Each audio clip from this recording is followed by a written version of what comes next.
Hello, one and all, and welcome to the unNUELable All-Stars Draft Invitational matchup. Today we have some, it's a long title, but we'll be shortly getting into the action. So I'll quickly hand it over onto my fellow caster, Mr. Helglum here. How are you doing? How are you doing today? How's I'm it doing going? great. I mean, a little tired, but I think everyone is. It's quite an early start, especially for Overwatch players. But I mean, well, we're getting into it soon. We'll be shortly getting into the lobby soon. So we just wanted to run through a bit of the sort of tournament structure, just so everyone's on the same page. So I mean, today's games, there's going to be three Swiss games, and then they will be best of three. And there's going to be sort of seeding based on the top four teams are going to be in the upper bracket, and the bottom four teams will be starting in the losers bracket. And then the round one and the losers round one games will be played as the finals for today. And then tomorrow we'll continue that double elimination bracket. Yeah, definitely a pretty interesting format. A lot of games that matter pretty heavily. If you want to continue your journey deep into this competition, there's also a lot of other factors coming into play. Yes, that first one we discussed. It's early morning. The big skill check, first of all, for all these Overwatch players to get over is, are they actually awake? Because considering it's in new Overwatch, we might have to see a couple subs come into play.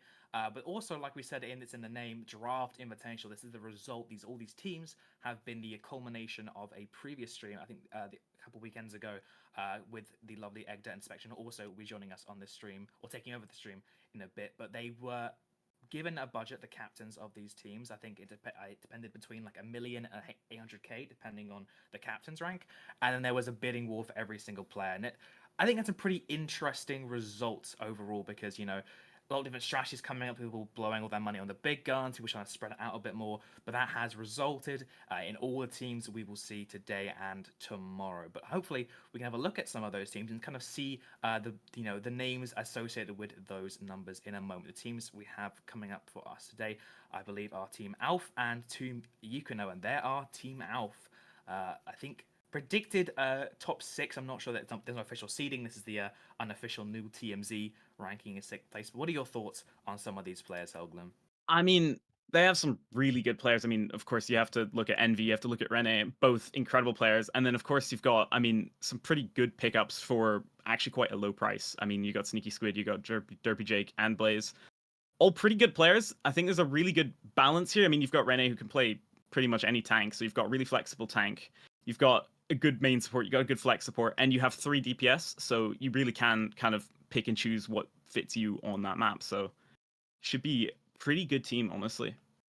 Yeah, and looking at those numbers, Rene was bought for 370K, which is almost like about like a little under half of the total budget. So definitely, actually, Envy as well. You can really see a lot of money was spent kind of top loaded here, getting those big names. Envy, Rene, both very, very scary in their own rights. Alpha as well, the team captain, also pretty proficient on these support heroes as well. So definitely gonna have to see how and where these pieces get to be employed. I think definitely the big question is going to be the flex DPS spot, Derpy Jake and Blaze. Mm.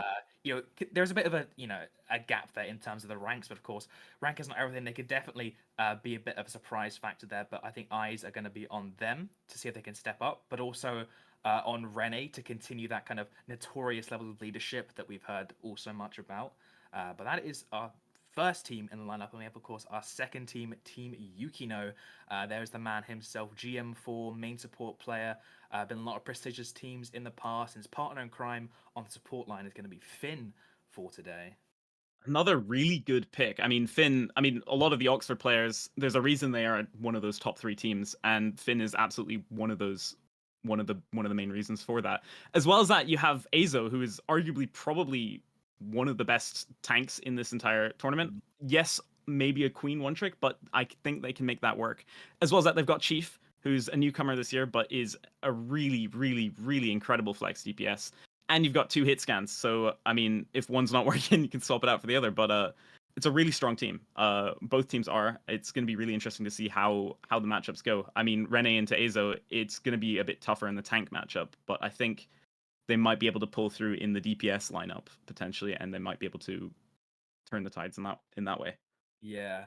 I think it's also interesting to consider that there will be hero bans later on in this tournament, which for people that have kind of reputations of being one tricks like Azo or other tanks like Lid, who have their favorite heroes, it is going to be a question of, can they show off their flexibility? Can they make it work? Can they also use the strategy the hero bans provides of, like, banning a tank first, so then the enemy team cannot ban a tank? Can you protect that pick? A lot of interesting questions down the line, but yes, the big upcoming one is going to be, who can stay on top between these two teams. I think the DPS role is kind of where my eyes are heading to, as well as the most question marks are for me. I think everyone else is quite proven in this scene. They have quite a lot of experience.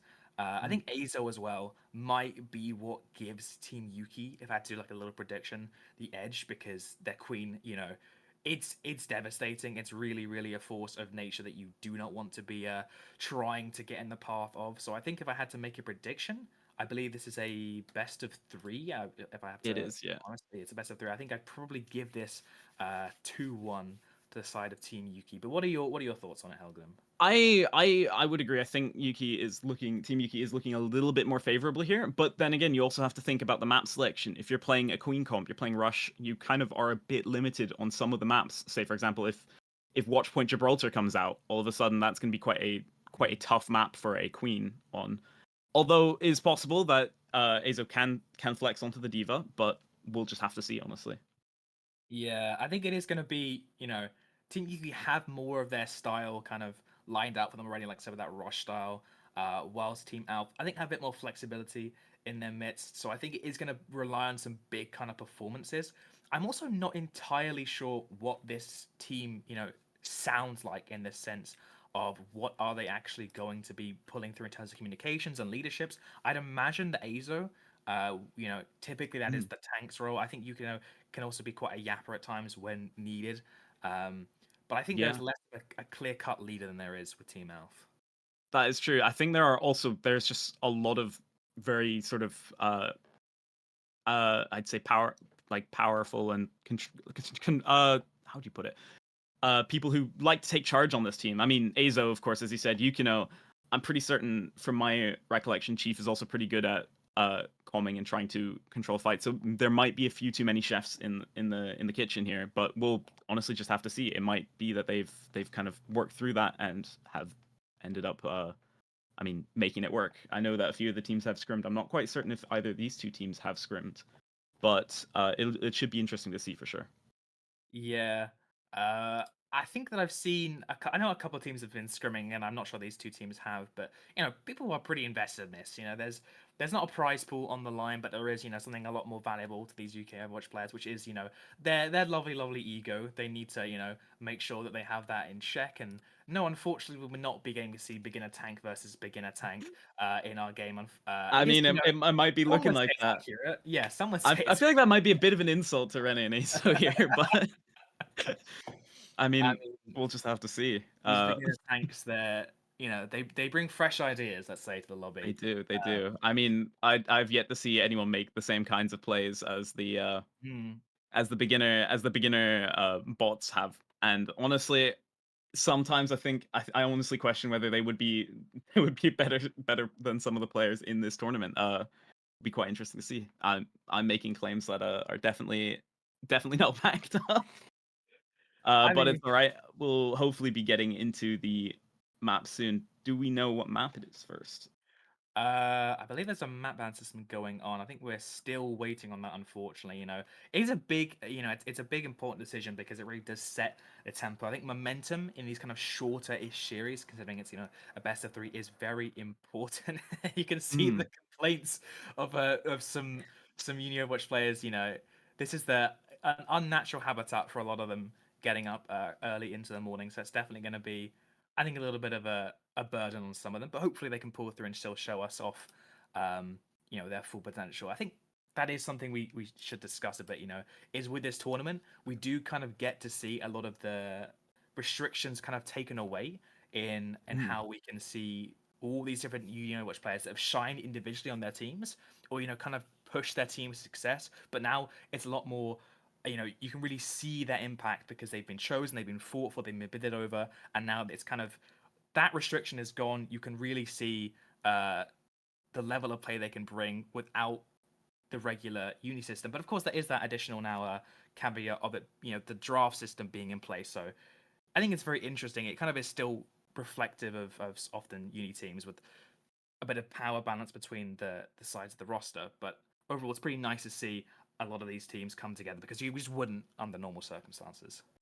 Yeah, it should be very interesting. I mean, looks like we are almost ready to go into game here. It looks like it will be Ilios as the first map, so that's quite a good map in some cases for that Queen Rush comp, having a fast composition. But also there's a lot of space for dive compositions to shine there. So it should be interesting to see how this plays out here. Yeah, I think like you said, like the ruins map can be pretty effective, and the not the lighthouse, the well map can work pretty well for that queen comp. But I do think when you get to lighthouse, I think that heavily favors a dive when you get involved into it. So I absolutely. think this like we're gonna see initially, it's gonna be ruins. I think this is very important for Team Alpha to make not Team Alpha, sorry, Team Yuki to make a statement on, because if they lose this map, they are then really on the back foot because they're gonna have to overcome a hell of a hurdle in that lighthouse map with all those treacherous high grounds that they don't have easy access to on the queen. So we'll have to see what picks they decide to make in just a jiffy, but also what kind of strategies early on they will be employing. Yeah, as we're just getting in here, hero picks will be coming out in 5 seconds. Boop. I think the stream it's a little laggy. It's all good. Aura is getting to the stream. It looks like Azo's going to be coming out on the Hazard now. I mean, that is the meta pick, but it is interesting to see that they're going to come out on that instead of their one trick or their comfort pick. But I guess it's first point. It's time to test the water, see what works, see what doesn't work here. And I guess Hazard is the first test here. Both teams going with a very similar comp, swapping out that Cassidy for a Sojourn on Team Alf's side, and swapping out that Juno for a Kiriko on Yuki's side. So we'll see how that ends up. Yeah, Envy's actually just going to use the Juno speed ring to get their team a little early positional advantage. Yeah. Both teams will try and get close. I think Team Yuki definitely makes a lot more grueling with their Cassidy, while Sneaky Squid with Team Alpha would definitely sit back at the post. I mean, already you can see that Azo is putting pressure on. Quick dive there. Suzu being forced out by Envy here, but is going to fortunately help get Sneaky Squid out of that fight there. Although it does look like Team Yuki here is on a bit of the defense here. They're having to play a little bit back. Boop, nearly taking Azo off the map there by the Lucio. Yukino does get the pick onto Alf on the Lucio diff there. It's a bit of an all over the place fight as Alf's team does have the point, but it is getting heavily contested here. They are down their tank, so it should fall to Yuki's side here. Yeah, that is something you see so strongly with this competition, is how important it's, how fast and how hungry the teams are to look for these kind of trades coming out. Finn getting to this fight, really just showing why they spent the big bucks on this Kiriko player, and I think I'm happy to see Misaki move off the cast. I think they're just way too squishy, don't provide the same value to so easily. But I mean, Envy just got kind of assassinated there by Yuki. Yeah, but good trade onto Azo there as well, as now Yuki's team are going to have to back up a bit here. They're down their tank. They're going to need to play a bit back to try and recontest here, or wait for their tank to get back, as the red side, Alf side here are going to be pushing back in to try and recontest that point here. I think Alf really wishes they had the beat now, but Yuki and Finn both able to put a support ult. Yeah, Kitsune Rush coming out here, but mirrored by the Kitsune on Yuki's side, and Yukino having that beat as well. So valuable, cleans up that fight for Yukino's side there, as they will just finish it up there. Chief styling out on the Genji. Showing the spin jitsu there, that was the real deciding factor there. Definitely, honestly, yeah. That Yuki was just yard miles ahead of Alf in terms of that B charge. They are going to be building up to it the next fight, and already as the picks openings up for Team Yuki, it's all going to come down to the ult situation. I think Team Alf definitely have an advantage here. They have a lot of ults to work with, but right now they're kind of just doing it with brute force at the moment. And it seems to be working though. I mean, they've just picked off three actually, because they picked off Chief a second ago as well. and they're not even using any ults for this, and they've just recapped the point here. So that was a pretty clean fight from them. They didn't have to invest anything. They're looking really good on those ults now, and they can just continue to just sort of stagger their ults and hopefully snowball this here. Yeah, it's going to take a momentous effort from either Chief or Misaki, because right now all the cards are in the favor of Team Alpha. They have so many ults online. It's going to take a big effort to come out, but that's the start you need. With the rail does drop there. Derpy J, excuse my language, pulling out the blade. Beat coming out from Alf here, as now all of a sudden it's looking a lot more favorable towards Yukino's side here again. They are down their supports, but they have pushed back onto the point and repelled the rest of Team Alf as they recap the point here. It's getting close to final fight territory here, though, with 86% on the point for Alf. But ults-wise, it's looking really favorable for Yuki here. They should be able to just hold off this next fight and get it to a final fight for both sides here. Downpour coming out here from Rene, doesn't manage to catch much, and Rene does drop there. Unfortunately, Misaki's overclock is just going to clean him up. Finn coming out with the Kitsune Rush there, and there's no response from Team Outside. They don't have enough. Rene swapping to Ball here for a final touch as Azo just cleans up the rest of the fight. Has to back out a bit though because he's down his team. Team Alpha is gonna get back on the point here and get another touch and get another recontest as the point will flip to their side. Ults-wise, it is still looking in Team Yukino's favor here with that Blade, with that Downpour, with that Beat coming out here. Kitsune Rush coming out from Envy. Blade coming out from Chief as a mirror. Yukino getting Ajaxed. Oh, that's gonna hurt. As it is overtime on the clock, and it looks like Team Yuki will cap the point and win point 1.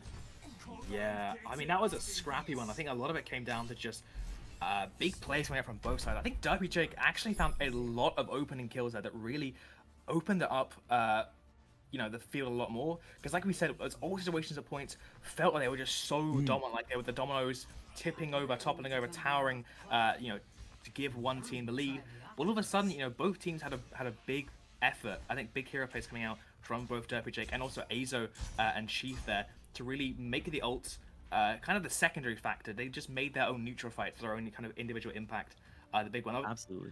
I mean, I say that, a little bit of a cope maybe for Yuki because, you don't need Beat, guys. Beat's not that good, really. Yeah, I mean, well, we've gotten the first Ajax of the tournament out in the first map of the whole thing, so anyone else who Ajaxes now, it's not going to look as bad, so I guess thanks for taking the pressure off the rest of the 1 million main supports in the tournament, Yukino. I'm sure they all appreciate it here. As we're going into Well here, both teams taking their respective sides here. Rene looking to try and get some sort of trying to force out Sneaky Squid. Sorry, not Sneaky. I get my teams mixed up. Misaki on the lighthouse side.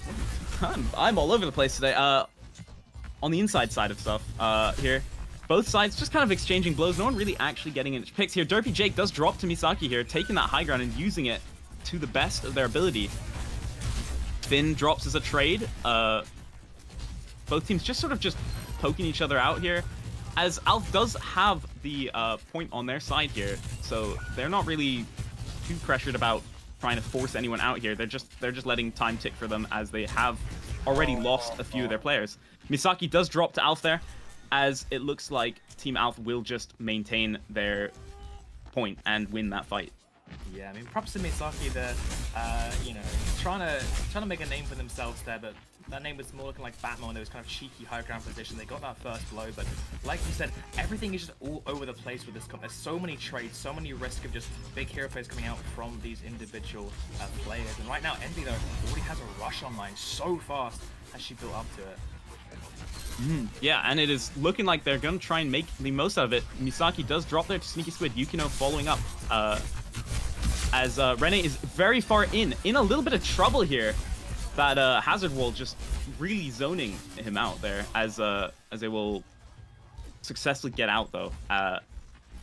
Team Alf still got the point here, 59% to 0. And ults looking pretty favorable for both sides here, to be honest. They're both looking pretty okay. Downpour coming out from Rene here. Doesn't manages to catch Finn and Yukino. Oh, that's gonna hurt for Team Yuki here. As Azo will follow up, drop in there. Yeah, that's really now going to put Team Yuki on the back foot. Yes, they still have a little bit ults coming up. They have that downpour that Rene just invested to great effect. They have to get onto the point. It's going to be quite scuffed. I think it's going to be on Yuki, maybe Chief, sneaky around the back, but it's going to mean it's a 4v5 on the frontline battle. So it's going to take a big downpour here. Most that's kind of all they've got, and Azo's had to employ. Downpour coming out doesn't successfully really catch anyone there. Misaki does drop to a reflect kill as well. Derpy Jake does get traded though, as it looks like they will have their touch on the point.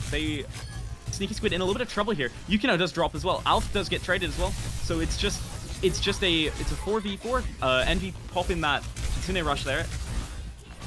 A lot of stuff going on all at once. As it looks like Team Yuki will successfully cap the point here, but it will not last very long here as Derpy Jake with the blade coming out.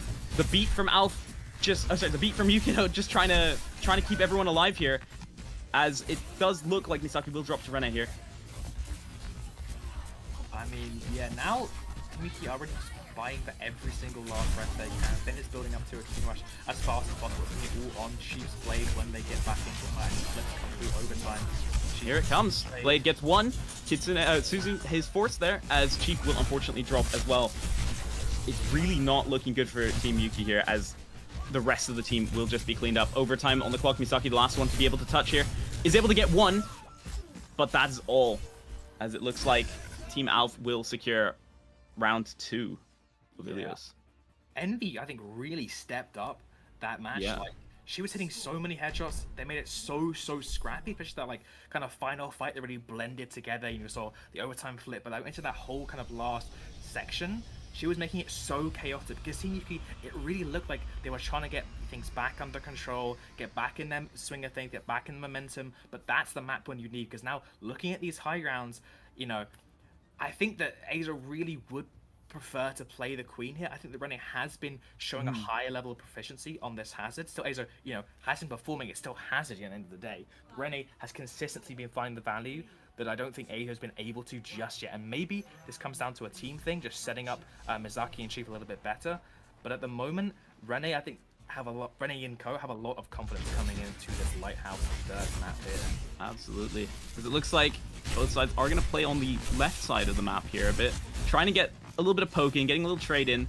No kills just yet, as they wait for the point to unlock. Team Alf looking a little bit more favorable towards the point here, as Azo is in a lot of trouble here. Gonna get forced out quite bad, as he will drop to Rene here. Once again, as you were saying, the level of skill on hazard here, Rene is just a little, is just better. But it does look like there's still going to be a bit of a fight here, as Chief will just pick up 2 more there. And it looks like Team Alf will cap the point and keep going for more. Rene gets another really lucky late pick onto Yukino there, as Azo is just going to get on the point. As Rene's going to just get on there as well, contest it a bit. These ults building so fast up in this competition, both or screaming towards the next competition, but it's not going to be enough to save any members of the side of Team Yuki. They're not employed or available right now, and that's going to just buy more and more time for Alpha and Envy to get ahead in these support ults and really look to snowball this next fight. Absolutely, as Chief does drop, looks like Team Alpha will win another fight here without having to commit any ults once again. And they already have that Kitsune Rush, because Envy is just that much better. So they'll probably look to use that really early here. Yeah, and it's going to be the name of the game. He's been sitting up on high ground already, looking to try and get an early engage, denying any kind of point pressure to come through. But again, so much pressure being put onto Azu. Rene always getting, you know, the first step, the first engagement to get that full momentum that the team needs. Yeah, as both teams are just exchanging blow after blow, but no one is dying. Downpour coming out here from Rene, catches Azo. Kitsune Rush and beat coming out from both sides as a reaction to that. Downpour also coming out from Azo. So many colors, so many lights. What is this, Mago meta? I mean, it does feel like it, but right now it's all sneaky squid meta. It came absolutely. Cleaning up the rest of that fight, as Team Alf might go 100-0 on the point here. It's looking really good for them. Although I say that they are now one ult down in terms of Chief has that blade and Misaki has that overclock compared to only Derpy Jake's blade. So we'll just have to see who has a better blade here, as that I think will be the sort of the winning ult in this fight. Although Misaki with the overclock could also come out. Derpy Jake gets Misaki. Big pick there. That's one of their ults that they really needed for this fight. They will successfully cap the point here just to make sure that they're not on overtime. Chief will drop. That is huge. That is blade down for the side of Team Yuki, as it looks like it's just Azo left to try and keep this point alive. Yeah. Oh, nope, never mind. Finn is there as well now.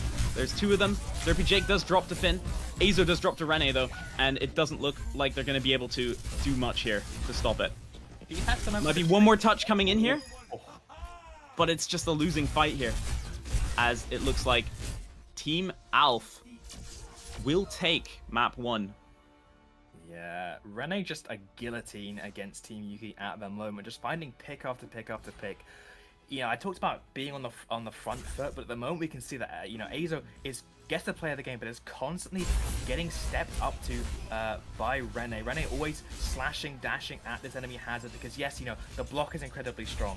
You know, the kill potential of Hazard is incredibly strong, but also you're facing enemy Hazard that has those same cooldowns, and when that Hazard gets that aggression onto you, and especially looking at all the burst damage, you know, the Sojourn Rail, the Genji, the Kiriko headshots, everything across the board, Hazard. A lot of time we saw, like, I think a fair few fights, we saw Azo going down first, which, you know, I'm not going to say it's difficult to, but it shouldn't happen.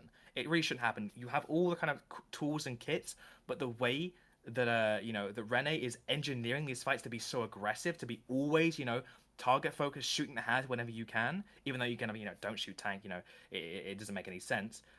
But you're always putting so much pressure on Azo, he can't get those hits going, he can't get the same effective level that Rene is performing. But yeah, I mean, this is kind of against, I think, what a lot of people were expecting in the, you know, in the predictions. The Team Yuki, you know, are predicted to be like top seed #1, and already they've lost their first map pretty sadly, pretty tragically as well. Looking at those maps, I mean, it looked really good in the round that they won. They looked really, really good.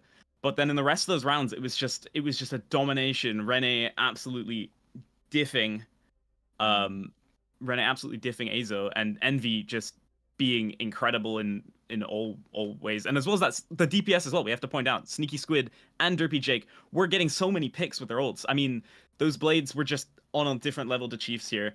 And as well as that, the overclocks were just so clean. So I think it was just really, honestly, just a team diff in this.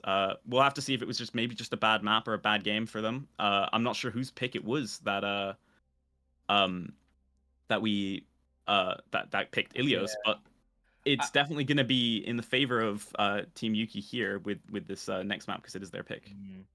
I think definitely I'm interested about Azo mostly because I think that it does speak to Hazard's kind of strength that you're getting the Queen, you know, champion 5 peak player on Queen off of their, you know, their character to play Hazard, because that is incredibly strong. We have seen more kind of prevalence of Queen kind of coming along. Hazard been slowly, I mean very slowly, kind of micro nerfed here and there, but again, so dominant.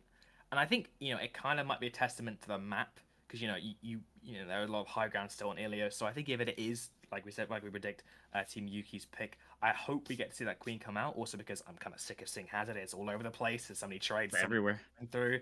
So yeah, I think the big adaptation needs to come from mostly Azo, and it's not to be like Azo was when they lost that fight, because like I said, it's a team issue. It's a team game. The whole team was kind of on the back foot a lot of the time, and those trades sometimes also just didn't go in the way. I think Derpy Jake as well in the Genji, just finding so many kills, really deserves a shout out. Yeah, I've got to be honest. Derpy Jake's blades were just so much better. I was honestly surprised, because I mean, if you look at the rank difference between Derpy Jake and Chief is just a much higher ranked and arguably in that case skilled player, but Derpy Jake was just going blow for blow and winning. So really impressive work there from Derpy Jake as well. It's going to be really interesting to see what happens next. Honestly, the strategy that seems to be working in NSC Newell is honestly just playing what you're best at. And I feel like that is also something that should work here. So I honestly think we really do need to see Azo on that Queen. It may not be the best pick ever, but if you're much better on Queen than you're on Hazard, there's not really any reason to play Hazard unless you are confidently able to win everything. Yeah, I think that is kind of the situation as well, as people are trying to feel out the competition, feel out this new space, these new environments. Of course, these new teams, they're relatively quite new. They might not have scrimmed together before, so there are still some, early kind of kinks to iron out across the board. I'm also noticing in the lovely player facts we've had assembled for us that Mr. Derpy Jake loves to counter swap in Warwick Pugs, but didn't actually seem to kind of Yeah, stayed on really, the Genji the whole time. yeah, Pretty yeah, much. seemed to take a lot more of an honorable matchup, but I think more likely we're going to see again a mirror here, not of Hazard, I think most likely of Winston, as we're going to watch White Ooh. Gibraltar here for a second. And this is a map that is really going to I feel like honestly this is a map that should favor Team Ooh. Alpha again, because Aza once again is either going to be playing the Hazard, which is a disadvantage for them, or they're going to play the Queen, and that's really not great on Watch Point Gibraltar. So it should be really interesting to see what we end up with here. Azo also does have Diva on their player card, but I think we have seen some more prevalence of Diva recently, especially in the career stages. But I think Watchpoint has been just dominated by this Winston Arnabrig for so long. So I'm not sure what this comes down to. Maybe you have more faith in maybe taking more of a Tracer kind of side of duel. Tracer generally just sits on the cart, controls that, and if Derpy Jake, requires a lot of care, requires a lot of help to overcome, maybe Chief, who's a lot more experienced in that kind of role, maybe that's kind of what they're going for, because Azo is coming out on the Winston, which is not what he's typically known for, but this is still a Champ 5 tank. This is still someone that, should know how knows to the play game. this composition. And it's quite interesting to see as well. I mean, the traditional sort of dive backline here of the Brigana won't really work with Team Alf, because Alf doesn't play Brig, or at least on the player card it says so. So it is interesting that they're going to go with the standard, the Hazard composition here. So we will be having a clash of two different compositions. We'll just have to see what actually ends up winning out here in the end. Yeah. I think it's all going to be about that distance. It's all going to be about that kind of card control. And Team Yuki want to keep, their distance from Team Alpha. Team Alpha get on top of them. They're just going to get obliterated in seconds. Finn is going to have to be looking to pair up with Aza to hit them on these kind of rotations from afar, and keep Chief enable all these brig packs on the point. But everyone right now is putting the heat on Azo, and now they're already on this high ground. It's so hard to shake them loose. Yeah, absolutely. They're just sort of controlling a really valuable piece of high ground. This high ground here absolutely just lets them go even further onto the rest of the other high grounds here. However, we also have to point out Chief is on that Tracer. Tracer is really good at contesting the cart on this first point especially. So they might struggle a little bit. Although they might win fights, they might struggle with cart progression here if Chief is playing really defensively. Yeah, and you can see that already. Chief eventually has moved down and isolated out there. It's a big first pick to come through and to spiral the rest of the way. Alf gets picked off in an unfortunate position. Derpy Jake gets naded and followed up by the Ash pick off from Misaki. Misaki does drop to Envy here. Once again, Envy just absolutely popping off every opportunity she gets. But it looks like the cart, the positioning from Team Alf is still going to be held. They're gonna be holding this much further forwards. As it looks like Yukino's gonna be in a little bit of trouble, and Finn as well here, as they're just gonna get run on by the rest of the team. Finn just barely making it out thanks to Azo jumping in. Nano coming out onto Azo here, trying to see if he can get anything, trying to see if they can get anything done here. Unfortunately, it doesn't look like there's going to be much opportunities to get any picks with that Nano. But Primal coming out here as well, just extending Azo's life here, as it gets a pick onto as they get a pick onto Alf. Can't speak today. And Finn gets a pick onto Envy. Derpy Jake does drop as well. Azo does get traded for it. However, that's a 3-for-1 trade, so it is worth it in the long run. Yeah. We apologize for the technical issues, so I think we're trying to get it sorted out for all our viewers at home. But you can kind of already see in that PowerPoint show the strengths and weaknesses of these comps. Team Alpha want to go fast, they want to get aggressive. Those longer, more drawn-out fights will favor Team Yuki like 90% of the time. But already, absolutely, that, like, if you want to go fast, getting a kill on the Ash, definitely how you want to do it. Absolutely. Downpour and Kitsune Rush coming out from Team Alpha side here. Don't think it got anyone with the downpour there. Kitsune Rush onto the cart here is really just going to help Rene stay controlling this fight here. Yukino, in a bit of a tough situation, does drop there. Sleep comes out from Finn, gets Rene, but unfortunately it's not enough, as Finn will also drop there. Team Alf capturing first point of Gibraltar. Yeah, 4-minute time bank. I think we're kind of starting to really see the issue of playing this Arnabrig background. If you can't keep your distance then you will just fall over. The Brig, yes, is so kind of notorious for keeping on alive, but in the face of the one shot from Rene, Brig is very, much now needing a lot of peel herself, a lot of risk on her own. So Yuki will have this rally and have to make a big impact with it to slow this roll from Team Alpha at the moment. Yeah, absolutely. I mean, also looking at ults though, Team Alpha, after winning that fight, they're still in a really good position ult-wise as well, as they still have that blade, they have that overclock, and they have a beat as a reaction there. Chief drops first to a really lucky rail from Sneaky Squid. Is a good pick. Nano coming out onto Azo here, as Yukino has to pop the rally as well. Derpy Jake does drop. But are they going to get much more here? The problem with Alf's composition is it's just so mobile. You get one pick, the rest of the team disperses, and you can't really snowball that pick.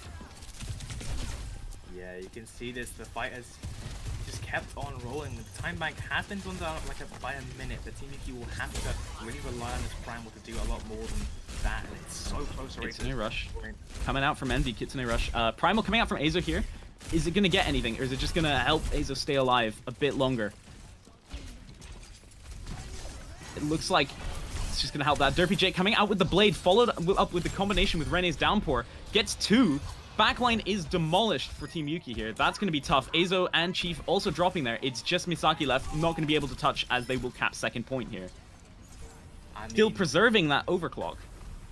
It's just a hot knife through butter at the moment. There's no real resistance. Yuki has moved off away from this Brig. I know that when I've scrimmed with Yuki in this Hazard meta, they really disliked playing Brig into this, so I completely understand them moving over onto the more aggressive Lucio. They want to now be actively involved in their side. They want to have less, they want to have more of an offense than less of a defense. I think that's the best option you have against the Hazard, is put the heat on first before the Hazard can get comfortable and get that one shot going in. And once again, right there, immediately off the bat, Yukino gets a pick onto Alf there. As Rene will drop, Chief will be traded for it though, but that is a much better trade than losing your tank. Yeah. This will probably stop Team Alpha in their tracks for a little bit here, as they wait for the tank to respawn. This really, I think, is the best point for Team Yuki's composition. It's so long and so far away that Rene and Co have such a difficult time to get onto this, these deadly high grounds at the back. You can't just make it in one single dash. It's going to have to come with a lot of setup, a lot of time wasted, or just a big overclock coming out from Sneaky Squid. Yeah, Nano coming out onto Azo immediately. Azo is on Sneaky Squid, absolutely denying any sort of value from that rail. Misaki gets a pick onto Derpy Jake at the same time. Big dynamite coming out. As it looks like Team Alf's engage will be completely thwarted by a Nano. Yeah, it's a big Nano coming out from Finn to really shut down that ult, but now looking at the double support ults they have online and the 0 for Team Yuki, it's going to come down to even a big pulse from Chief or, a Gouge Primal coming out from Azo. And, I believe in it. Envy popping that Kitsune Rush. Beat coming out from Alf here.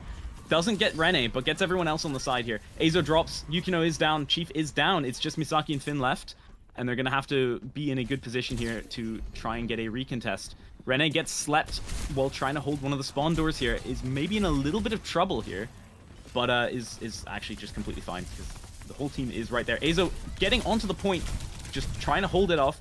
Doesn't even get the chance to pop the Primal. Derpy Jake gets pulsed. Good stick from Chief there. As Yukino and Alf will be traded. Chief does also drop to Rene. As it looks like Team Alf will capture the final point of Gibraltar there. Yeah, I mean, I know there's a lot of kind of burst damage, and it kind of can be quite surprising how fast your health bar can drop. But Azo, you have the Primal. You need to buy every second you can, because now there's a whole 1 minute 30 time bank on the clock for Team Alf to keep going. And now Team Yuki, you have to match that. And with how dominant those first 2 points looked, I had to imagine a Team Yuki confident still, even in this initial composition, because yes, historically it's been proven so good, but this is the new age now. This is the Hazard time, and it does really seem to not be getting money, especially when you have Azo on quite uncomfortable pick, considering the hero. Yeah, absolutely. It looks like they're going to try and stick with it. I think deciding that Lucio pick was a good decision and is going to try and stay on that. But other than that, it looks like they're going to stay with pretty much the same thing. I mean, on attack, it's also really useful having that Tracer, because that Tracer can, once again, just push the cart the whole time. It means you're in a 4v5, but it means that they will eventually have to just drop and give up their space for that Tracer, and there's nothing they can really do about it except contest it, and that means that then they're in a 4v4, and Tracer's a much more is a much easier pick for keeping that cart and sort of controlling that space and getting out of an inconvenient fight for them. Yeah, Misaki's also gonna be avoiding on the Ashe here, gonna be on the more aggressive Sojourn here. I think the Widow is just for a cheeky shot, and then Chief will get back up the Tracer. Yeah. Again, Chief's whole purpose is going to make it uncomfortable for Alpha to contest the cart and try and sneak as much cart progress as they can while the rest of the team walks onto side. And already Azo trying to get Finn and Yukino set up to get in range, and position for an effective dive. Looks like they are going to be going for that dive. No nade is successful here, as Azo is going to have to immediately disengage there. Bubble immediately burst. That's quite an unfortunate engage there, but I mean, what can you do? Their whole team is just waiting for the dives now. There's not much. They need a better engage. Like that nade, that was a perfect nade.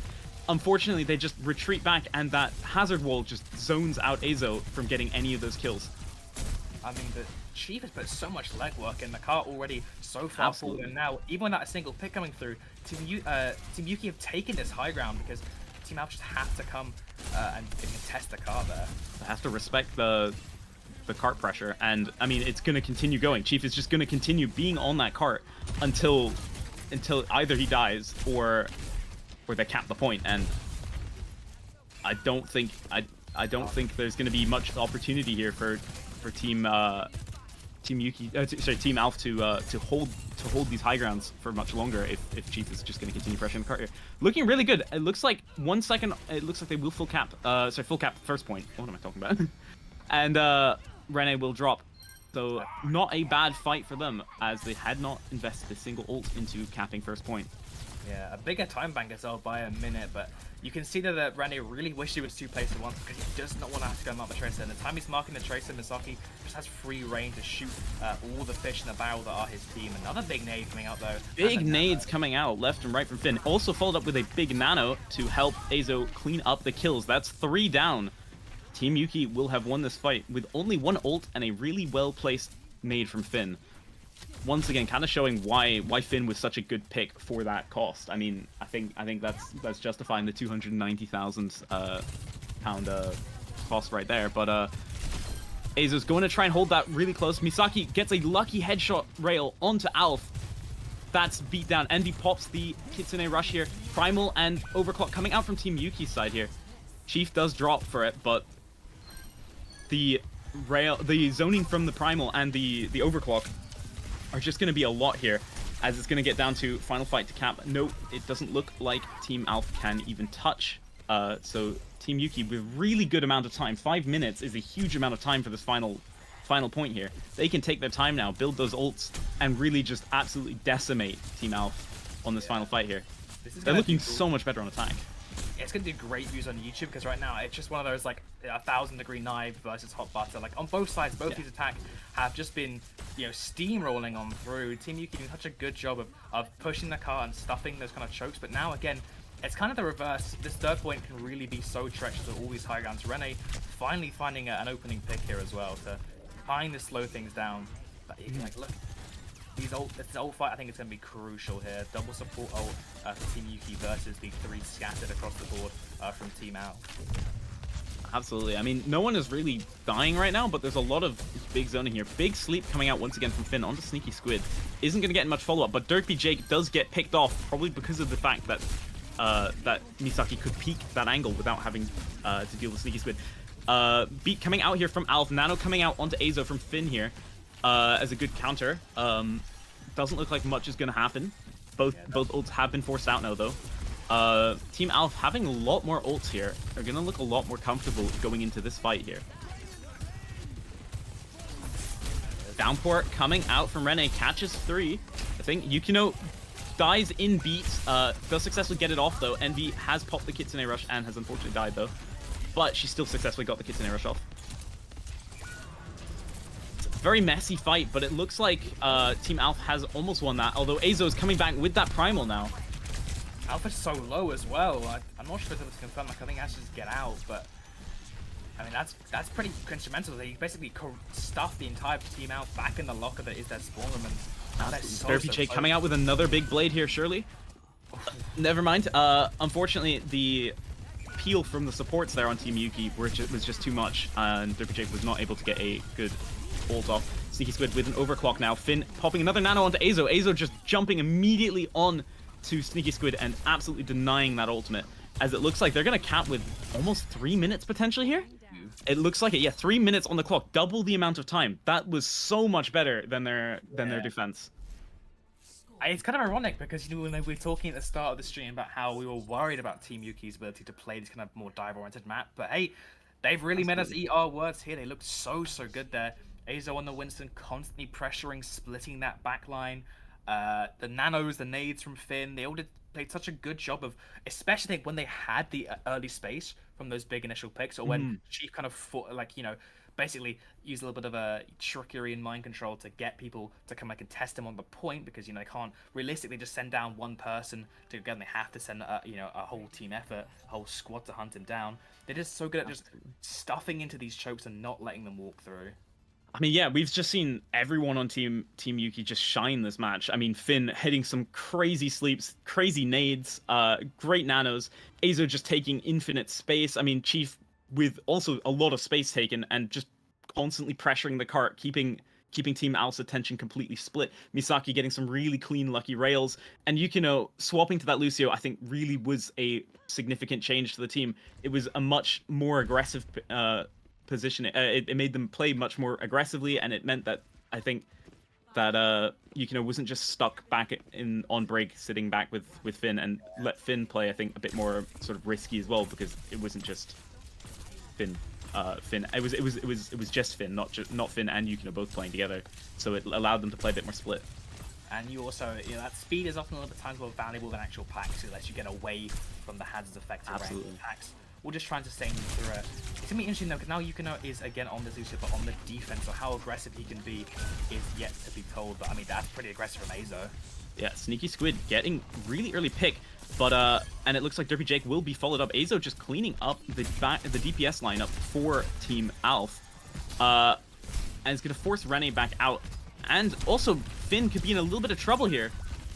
Yukino there with as much peel as possible, but I don't think it's going to be enough, as it looks like Azo will get another pick. Yukino also dropping Chief as well. Envy gets picked off. I just noticed Envy has swapped to the Ana this time, which is interesting. Yeah. See how that works out. Looks like not very long. Envy back on her comfort pick here of the Kiriko, which was working so well. Also might be a product of the time. Quite literally, there's only 20 seconds left on the clock, but Finn already has a nano boost on Azo, rounding up closely to that primary level. It's all in Team Yuki's hands. Can Team Alf snatch this loss away from them? I'll have to find out. Absolutely, yeah. Looking like both teams sort of just getting positioned for this big final fight here. 5 seconds on the clock. Azo going straight on to Sneaky Squid, gets the pick. Boostio. And Boostio coming out from Yukino. Alf does drop as well. This is looking really good for Team Yuki here, as Azo's going to zone Envy out. Primal coming out just to live. A little bit of an extra health bar here, as it looks like Team Yuki will just clean up this fight on first point. A really clean round 3 for them. We'll see how they do on their next round on attack. But I mean, they have so much time in their time bank. It should just be really easy for them. A lot to back up this confidence. Yeah, I think confidence is kind of the only way to describe a way to boost Yukino and just running it down, because, you know, not typically the play, definitely a lot more of a, you know, you can see the confidence shining through in the match, but also it makes sense with the time bank and the way you've been playing, just so effective. Rene, I think, you know, it needs to be pointed out that he did get them arguably a little more cart progress with those nice trades, forcing Team Yuki back to give up the high ground, but they were just in such, you know, such a divot, such a chasm in terms of that ult difference. It was, no one was able to claw their way out of them, and now it's all in Team Yuki's favor. This is their match to win. But I mean, I've seen closer holds work off before, and yeah, it's still winnable for Team Alf here. Absolutely, it's just it'll be very hard. It'll be a hard win here. Yeah. There'd be Jake swapping off the Genji onto the Venture now. Should be quite an interesting swap. We'll have to see how it works out. I mean, once again, you really need someone to contest Chief on that cart, and I think that's going to be Derpy Jake's job here. They're going to just have to try and keep Chief away from just free pushing the cart. Yeah, and Envy's starting again on this island. We saw them swap pretty late overall. This venture pick is interesting to me because I think WTech is just going to try and win that low ground jump, but the Tracer I think will win that kind of war of attrition on the cast. Interesting to see how that matchup will play out at the moment, but right now it's just this kind of regular, your bog standard watch punch bolter. Tank tries to get your team to the high ground, set up the dives while you push cart, and that is the name of the game right now. Absolutely, yeah.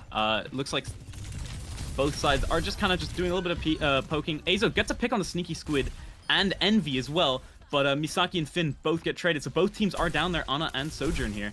So it's going to be up to the tanks, the main supports, and the Tracer and the Venture here. As it looks like Chief has already pushed the cart to final fight territory, and they still have 2 minutes left on the clock. Derpy Jake just barely getting in there just to stop them from getting a C9. But both teams not really ready for ults here. Both looking pretty much the same on ult charge. So it should be really interesting to see if ults will be very important here. They're really controlling these hard grounds with an anti now out onto Azo. Barely get kept. Huge nade from Envy. Yeah, that's big, but unfortunate enough to translate into a kill. And now Rene's gone in with a dash and anti.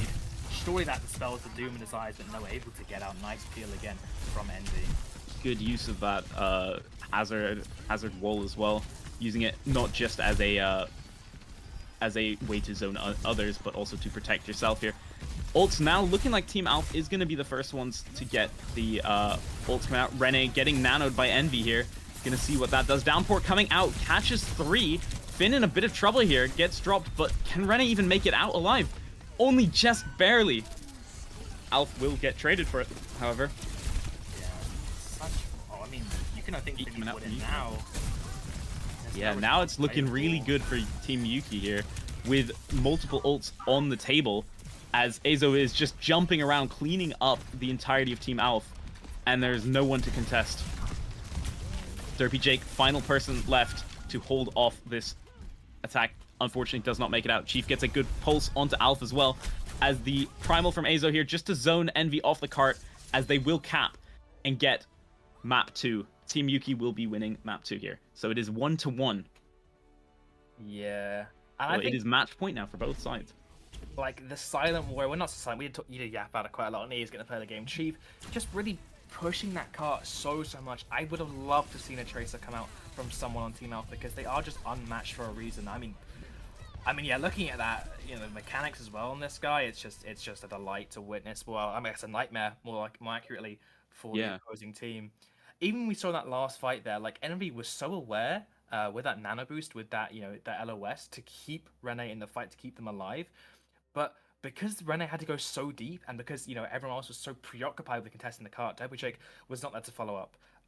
Stinky was not there to follow up on that 3-man downpour catch. So even though that was kind of it, that was a determining factor. When that nano downpour came out and only got one pick, it was over, because you can was able to go in with beat, primal, everything all at once, and it just completely swept Team Alpha away from the point. Absolutely. But yeah, another sort of not as well sort of shown, or not as well sort of noticed, underrated sort of play was definitely Misaki on that hit scan, just getting picks, especially in the fact that on their attack there, they were effectively fighting a 4v5 because Chief was pushing that cart through.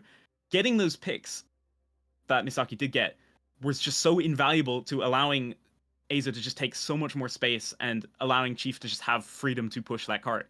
So really well played there as well from Misaki. Yeah, I think they have been, the unknown factor, but I believe, if I remember the player facts correctly, they are, they're quite unknown to some of the staff here at unNUELable, but they were on the, I remember that I just saw the Liverpool team that beat Oxford in winter, and considering, how, Oxford are, pretty highly contested as one of the top 3 teams, that's a pretty noticeable feat. So definitely, I think the dark horse of the team, kind of maybe dark horse of the competition even. Honestly, I mean, there's so many dark horses or underrated players that we're only just discovering now that we're actually in these games. I mean, there's so many people that were sort of just looked over, and I mean, the fact that Misaki is worth 40k here, for example, is insane for the amount of value that Misaki is providing. I mean, of course, that's not saying that some of the people who were more expensive weren't worth the money. I mean, absolutely, I would agree. People like Rene, for example, for 370k, absolutely worth it. I mean, having a really solid tank is worth it. Having Envy 330k, also really good, really worth it. But Yeah. it's just interesting to see how some of these underrated DPS, so Derpy Jake, for example, also 40k on the other side, both really popping off and showing that the cost of the player isn't everything in the end. Yeah. I mean, also do, that's one interesting element. The other one, I believe, it's funny to see that Rene is kind of the tank that hasn't swapped here, considering how we were, Mm. pushing Age to be this one trick, like it's Queen one trick, but yet Rene's been the only person that's stuck onto Hazard, while Azo has gone over to a different look. And now I think if you are going to run the Queen anywhere, I think this is a pretty decent point for it. Yeah, Or a that should be different good. map for it, Suravas. I mean, with the first point, there are quite a lot of high grounds there. I think that Hazard is still very strong, but I mean, I'd love to see it. I know Azu recently also got signed to a super shy roster as well, so maybe also That's keen to exciting. show off. Yeah, definitely keen to show off a lot more of their maybe flexibility. Given they want to move away from just their kind of rank, maybe their rank persona of the queen. One Yeah, trick. I mean, I would definitely like to see a masterclass of Queen, though. I think it would be something that would be interesting to watch, and hopefully we'll get to see that. As yeah, Suravasa definitely a really good map for rush comps, although it is also probably quite good for Hazard as well. I can imagine. So it should be very interesting to see. Hopefully we can get a Hazard on Rene's side versus the Queen on Azo's side, or we might see Rene pull something completely different out, which I mean would also be great to see. Looks like there Yeah, might be a few technical difficulties. Yukino's game having a few stuttering problems, so we might be here for just a little while longer, but that's all right. I mean, it is coming up to match point, so this is going to be a big game for both sides here. Both teams are really going to be wanting to win this, as it looks like we will be just about to go in now to Suravasa. yeah. I think it's a pretty interesting map, and I'm already seeing some interesting picks being hovered. I think that the Venture Genji has been a pretty common pick on this map. I think it's unlikely we're going to see. I Yeah. think the most deviation, I believe, will be in the tank lineup, but we'll have to see. There's been some nice surprises from both of these players, and hopefully both of them are looking to keep that going, looking to see. I have a feeling this will go down to the fifth flashpoint here. Both teams seem very hungry Yeah. for this win. We could also potentially see a Mauga come out here as well. I know We Mauga could. is still always the dark horse of Overwatch at the moment. Always just there in the background, waiting for Yeah. his time to reappear. Looks like Azo is going to come out on the Hazard now, both sides with the Hazard pick. Looks like the same comp, so we're going to have another one of these mirrors and see who is actually going to win this one. If I remember correctly last time, I believe it was Team Alpha that came out on Yeah. top, but we'll see if Azo has learned anything from that first loss, and we'll also see, because I mean Suravasa is just such a different map to Ilios, so we'll have to see how it plays out in the end. Looks like both supports are going to do the Juno speed ring this time, so Team Yuki is catching up in that case, because I believe it was Team Envy that was Team Alpha that was Yeah. doing that before. Both on different sides of the map. I think that really enables people to get these nice long angles. Yeah. But Chief getting a really early pick onto Alf there. That's huge. As it looks like Team Yuki is going to take that early pick and just push Team Alf off the point and get that first capture here.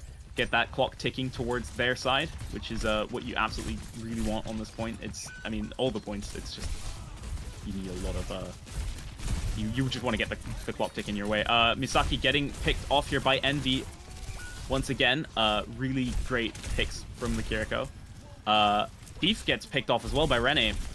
So it looks like Team Yuki is going to have to back out here a bit here and give Team Alpha the point a bit more here. Although, looks like Azo and Finn are not going to go down without a fight, getting it to 44% before finally dropping. It looks like they're going to be a little bit staggered because of Azo, but that should be alright. Looks like they are going to get ready to get back in here again. Envy already at 83% on that Kitsune Rush is insane. Compared to the 60%, 65% from Finn here, Envy's going to have that Kitsune Rush before anyone else even has an ult in the game, so that's going to be invaluable here. yeah, it's going to be feeling pretty nervous, Team Yuki. A lot of kind of deja vu coming through you really want to avoid, as now they've already had their pointed match here by Team Alpha, and Envy has that Kitsune Rush ready and raring to go. And there it is, Envy popping that Kitsune Rush here, absolutely securing them this fight here, zoning Team Yuki off the point here. They might just back out and recontest as soon as the Kitsune Rush is over.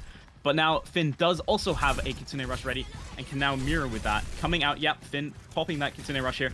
And it looks like this is going to be a really good fight for Team Yuki, as they now have pressure on the point and Team Alpha have nowhere to back up to. They are missing. Rene is going to drop.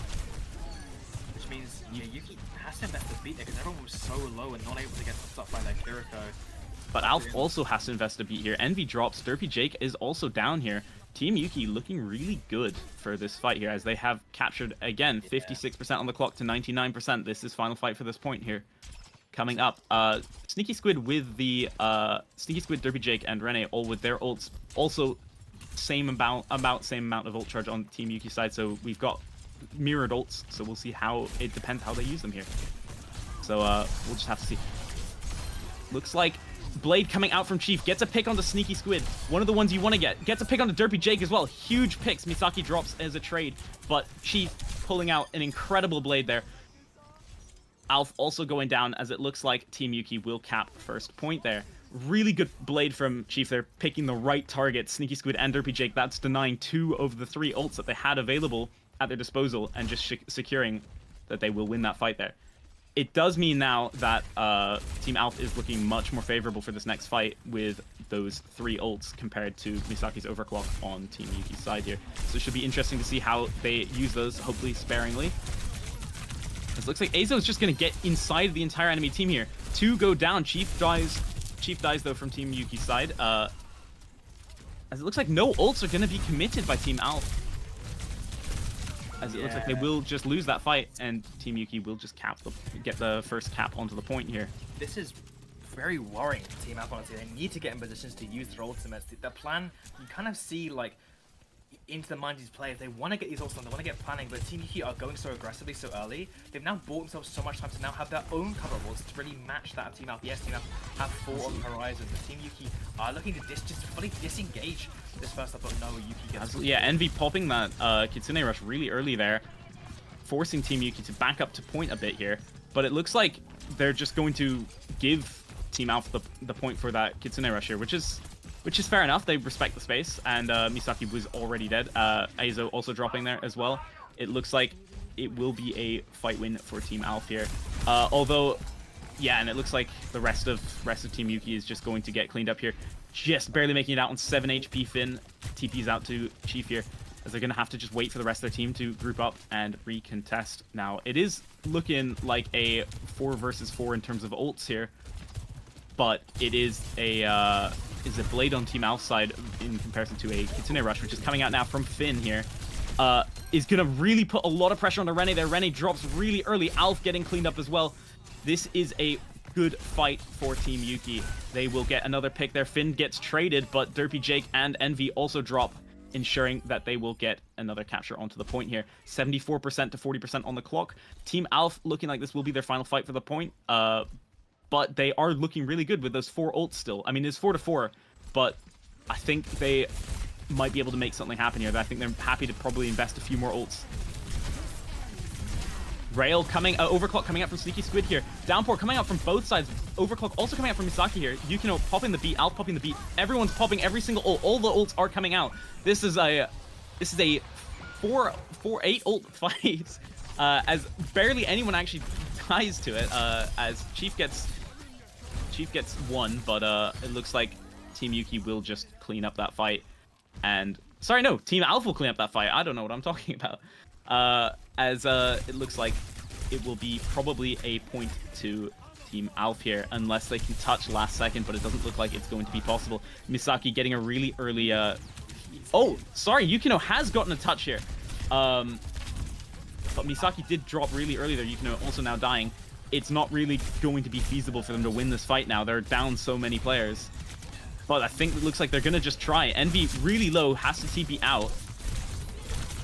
Your best case scenario here is forcing that rush from Envy, and you do that. So actually, I will commend Yuki and Aza's effort there, because I think it's more of a misplay from Envy to invest that Kitsune Rush. Yeah. But yeah, Yuki and Azo know they can't win that fight. They're just going in purely with the intention to force out, and they get that mission accomplished. Now Finn's Rush has no real counter. The only two options you have are either play slow and wait for Rene's downpour to try and counter it, or you play to disengage. So you have to have that always in the back of your mind. You're able to get out and get away from that Kitsune of terror. I feel like Team Yuki here probably wants to get that Kitsune Rush out pretty early because it can force them, as I was saying, Finn popping the Kitsune Rush there. Rene does drop really fast, which is really good. Chief gets another pick onto Envy there, as Derpy Jake will follow up as well. It just means that they can cap the point early here without really much contest, and that means that then they will just have time on their side here, which is what you absolutely do want.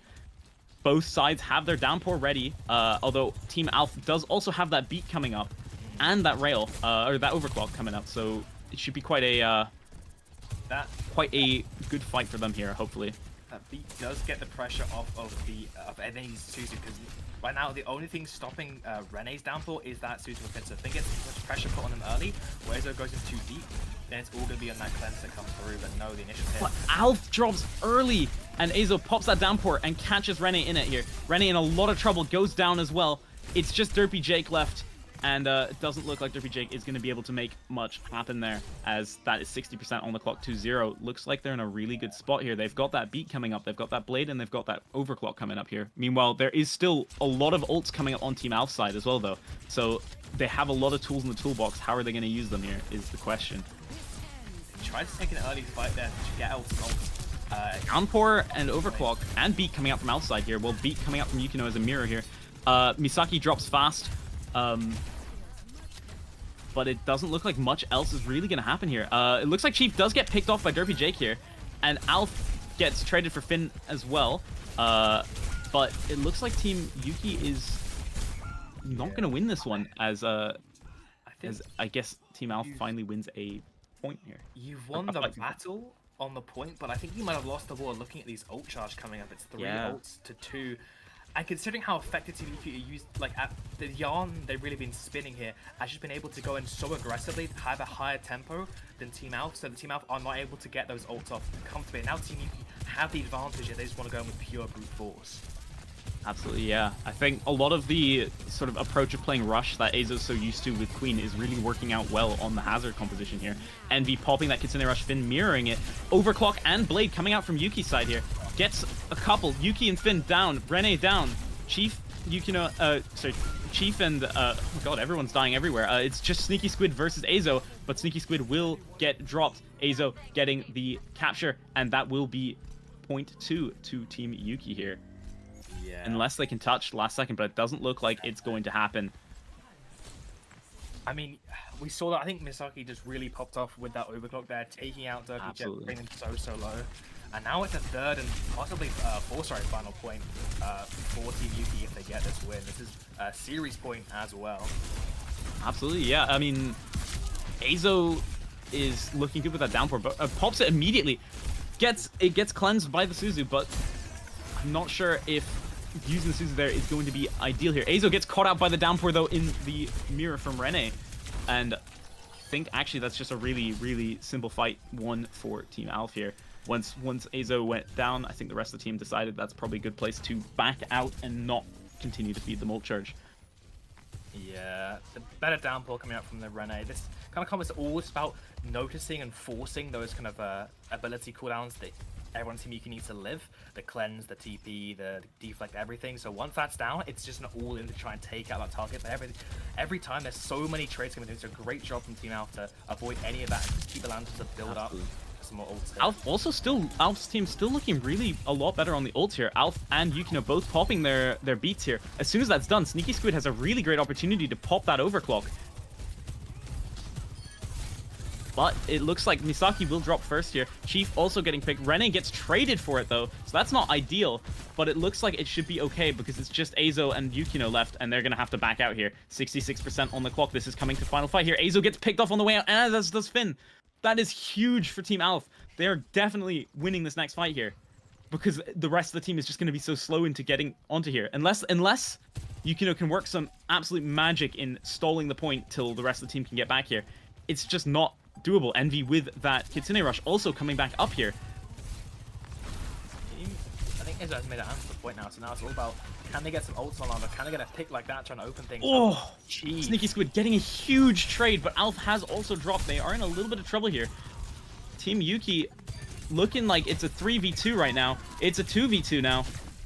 Derpy Jake and Rene on the point versus Misaki and Finn. It doesn't look like Team Yuki are going to be able to do enough here, as Team Alf will cap it. As you said, as you predicted, this is going to go to round 5 or point 5 of the Flashpoint map.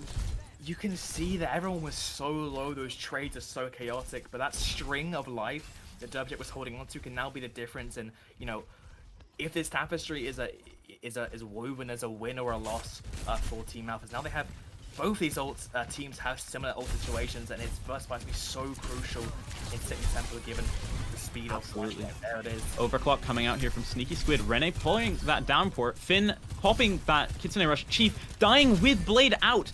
Unfortunately, the Sneaky Squid overclock just was too much.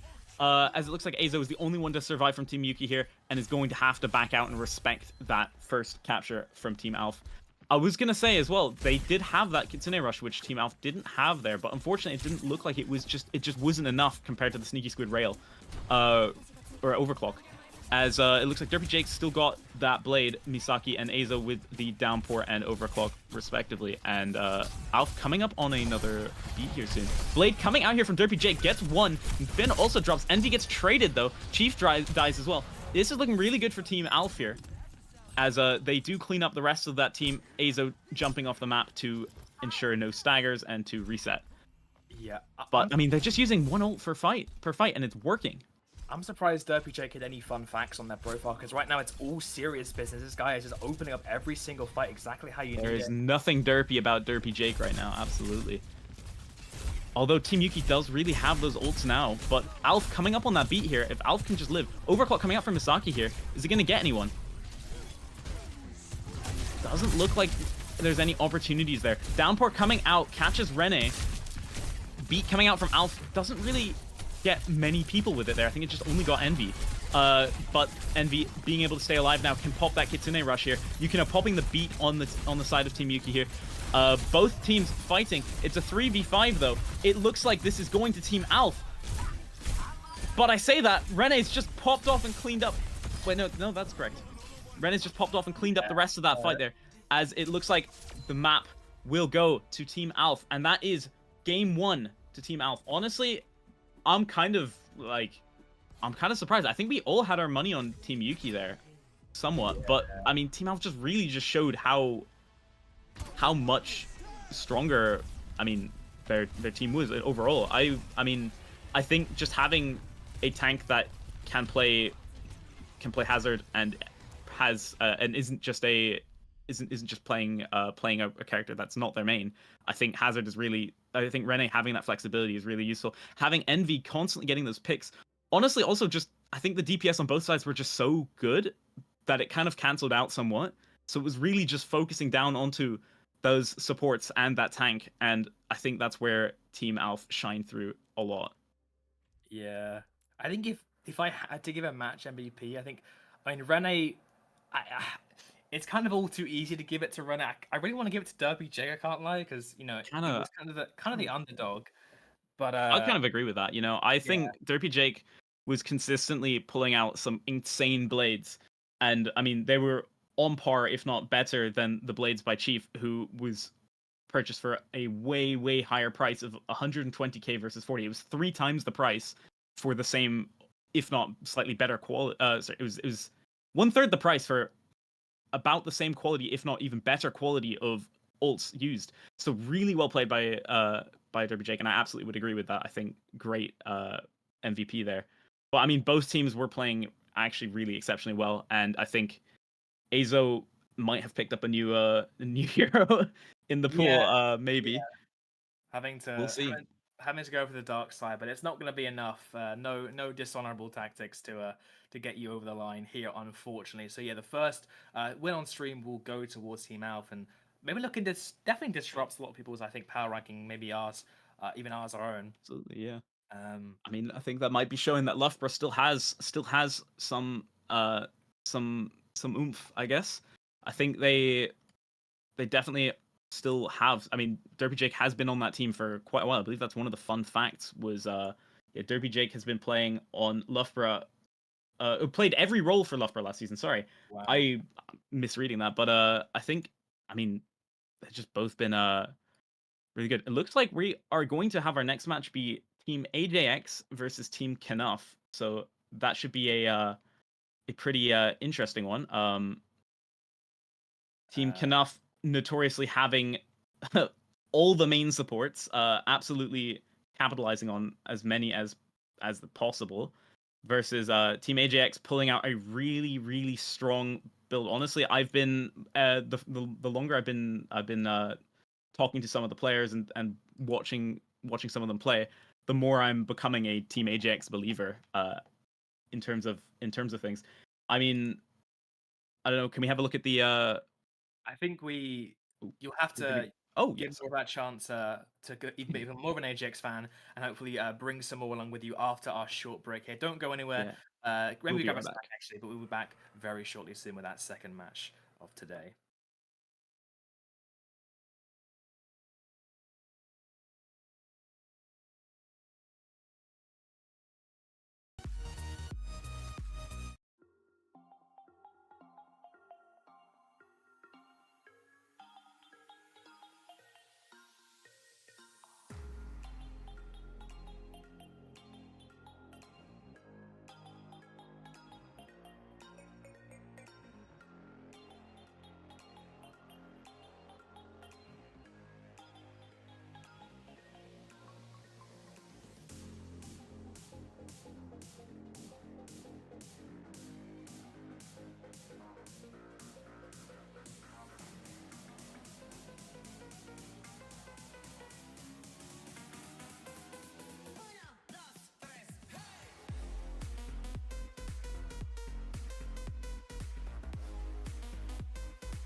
Hello, everyone. I hope your fingernails have regrown after that. Pretty intense last match. Really came down to the wire. Quite an understatement, actually. But we did see that go away with Team Alf overtaking Team Yuki. A bit of an upset, but nothing upsetting about watching some good old-fashioned Uni Overwatch. I'm joined here by by my wonderful co-caster, Mr. Hellgloom. How are you feeling about our next upcoming match, which is Team AJX versus Team Kenaf? I think it's going to be a really interesting match. I mean, one of these teams definitely, I think, would look a lot stronger on paper, but you just never know. And I mean, well, I guess we can have a little look at some of the players on the teams. We can talk it through, but go to Team AJX first, maybe. Yeah. So Team AJX, starting off, I was a little bit doubtful just because I guess I didn't know how strong their hit scans were, and I wasn't too certain Well, how that would play out. I mean, they do it's have a really strong main support and flex support with Keydog and AJ Buddha. Umbre being an incredible tank player, and AJX is phenomenal on the flex DPS. Yeah, I'm so ready to glaze drop. That's my fellow Kent player. Definitely really improved a lot since the start of the year. I think especially has a lot of room to go even deeper. I believe they are on console as well. Oh, Looking to be one of the fellow console legends, pretty prominent in the uni Overwatch scene. They have very strong mechanics. I think especially as they've been getting kind of more used to these more scrim environments. I think the main thing is going to be is can they adapt to these a lot more intensive, a lot more aggressive, um, kind of tempos that these things will be setting. I'm excited to see Umbra and Keydog play. I mean, I've always heard a lot about Keydog, always wanted to see this guy kind yeah. of perform live, but we're happy to cast him. Umbra is what I played with back in stage 3. Mm. Really Oh wow. impressive, really impressive tank player. Happy to see him back. He was kind of losing a bit of motivation here and there back Ah, in that's stage good 3, then. but He's great back. to see him back in the fray. So looking forward to seeing what they can put out today. Yeah, and I mean, of course, for me, Ajax, one of the two representatives for my uni here, and so of course I'll have to be somewhat cheering for that. So there's that. He's a really good player. He's played a lot of tank. He's been forced, thanks to university, onto the flex DPS role, but he has been performing miracles on that role since. Mm. So I mean, we'll have a lot of hopefully some really good good mechanics from there. It's just, yeah, I mean, and as you said, I guess Job will probably be in for hit scan then, and I mean we'll just have to see how it goes. I think it's a really strong looking team. If we then go compare to Team Knaf, which is a bit more of an interesting one. I mean, Knaf's strategy I think was buy all the main supports, then no one else can play. No one else can have a main support. I think picking up Mag, Nelio, and Fire uh is definitely, it's an interesting decision there. I mean, both I mean, all three of them playing pretty much the exact same hero pools is Yeah, definitely going to be an interesting one. I mean, Nelio being a really incredible main support mag as well, and Fire I don't know as much about. I'm sure also an excellent main support player. It's just going to be interesting figuring out how they're going to balance out this what's it called? team Main support, roster. flex Oh yeah, support balance. I mean, I'm a yeah. bit of a fan of the Juno Lucio. And of course I have Andreas, who's great, and Knaf and Ben, both hit scan players, should be interesting. We are about to go into the game now, it looks like, so let's just send it straight through to that then. Yeah, Job is going to be in and pretty expected a lineup from the rest of the team. It's great to also see, Genji Mag here. Yeah, I know absolutely. Big Warwick have their connections, but really nice to see, the recent acquisition, really ingraining himself in the peak of EU culture coming into play. Yeah. A bit of an unusual role for their, what they usually play. Normally they're on Yeah, it's tank, always but exciting getting an import, yeah. especially one as high caliber as Mag, so it should be very interesting to see. I'm not sure how they got that from Genji, but we'll find out. Looks like both sides are going to be playing the Hazard. Interestingly, Andreas not on his signature Doomfist here. Both playing the Genji Sojourn, and it looks like T-Dog on the Kiriko and AJ Buddha on the Lucio here, and instead you have, looks like Nelio playing Ana, and you have No. Mag Charlie? No, oh, looks like they are going to swap last second. Looks like we are going to get a Well, unique comp. yeah. I was saying the Lucio Juno. I'm a bit of a fan of it. It's I think a few teams have been trying it out in tournaments and stuff, and it definitely is for a team that has two main supports. That's the ideal team composition here. Yeah. I think it also flow pretty well off Andreas, where you're always about getting speed, all about getting involved in the action, kind of ruling around Andreas' poke and pressure. So I have to see if they can do that effectively here in this opening fight. Both teams just kind of trading blows. No one really going down just yet. Nelio first to die, putting a lot of pressure onto the Knuff side of things, but looks like Ermu is also in a little bit of trouble here. Oh, that's just Umbre. I was trying to figure out. I was like, Like, which player is that? I got confused. Of course, the names. Mag dropping as well there. It looks like it will secure Team AJX the first fight win of the map. Yeah, I mean, the Doomfist and the Hazard are quite similar in their play, so I think Andreas has quite a bit more mobility and, of course, has recently just acquired that new Empowered Punch, looking to see if he can get a big hit with that. Definitely an X-Factor in this composition.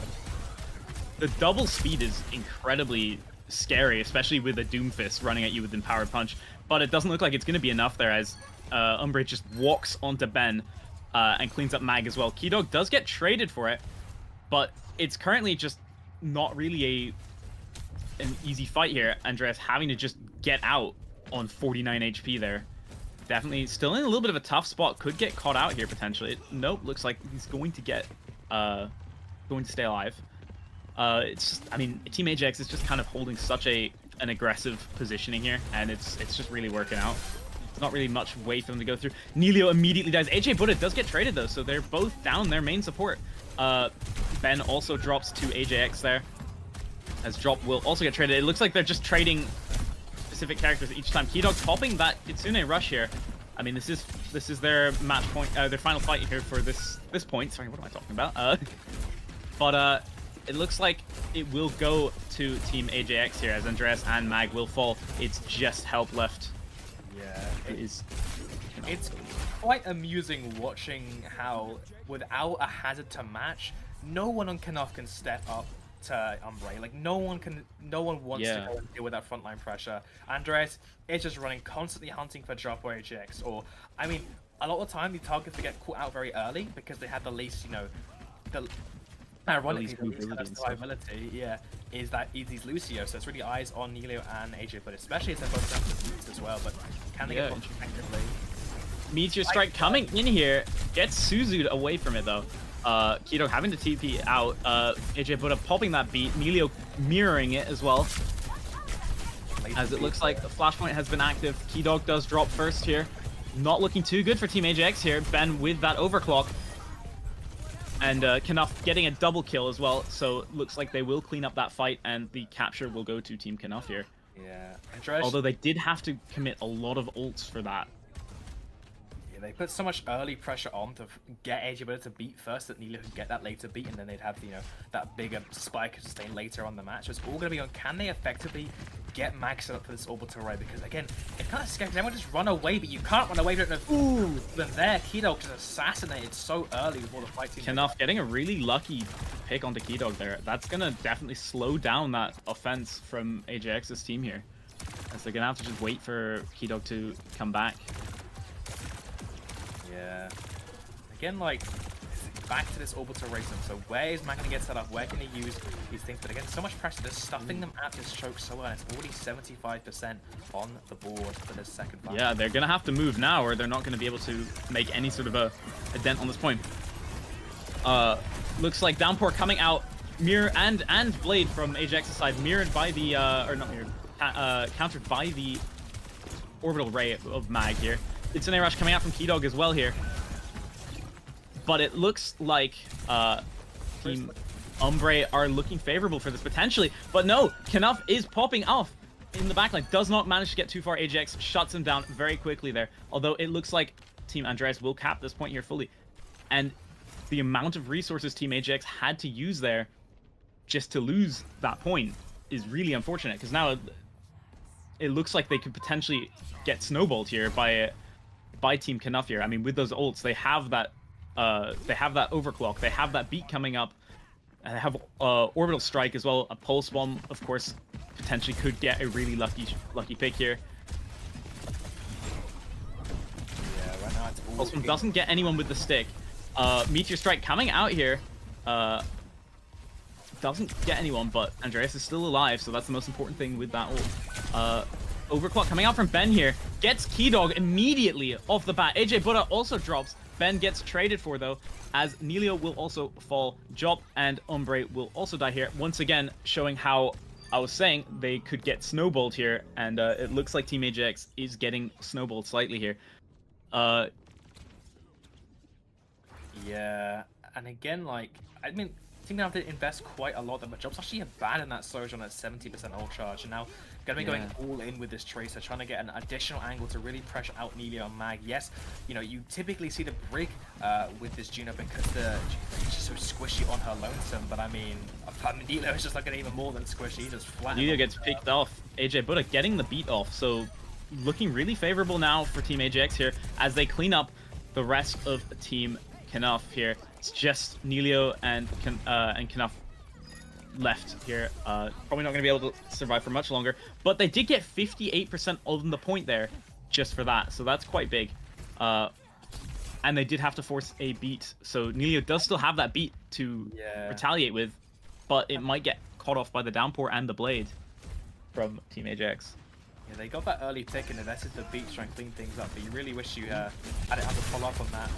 Downpour gets nobody. Interesting. Nelio popping that beat, allowing them a really good engage here as Knuff gets picked off by Jop. AJ Buddha goes down. Ben gets traded for. As it looks like this is still unfavorable for Team Andreas here. Sorry, not Team Andreas. What am I talking? I'm reading the names. Team AJX here. But, I mean, Andreas is still alive.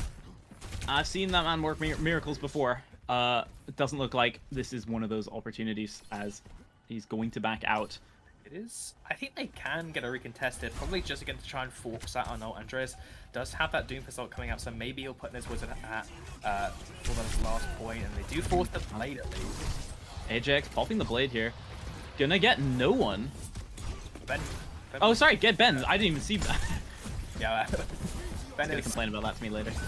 Meteor strike coming out from Andreas, still stalling the point. Kitsune rush comes out from Keydog, immediately dies though. Everyone's dying. Backlines are down for both sides here. It's Andreas and Ben versus Umbre and Job. Oh, the tech Pulse bomb doesn't get anyone.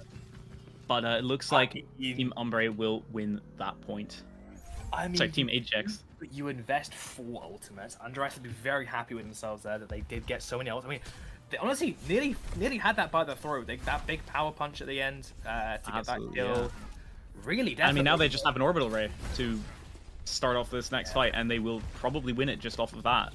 There were a lot of questions about how much money he spent on Andreas, but he's really putting all those doubts to shame right now. 400k is worth it. I mean, it's really, I mean, I'd say, although I will say 310k for Umbre is also definitely probably worth it. Orbital ray coming out here from Mag.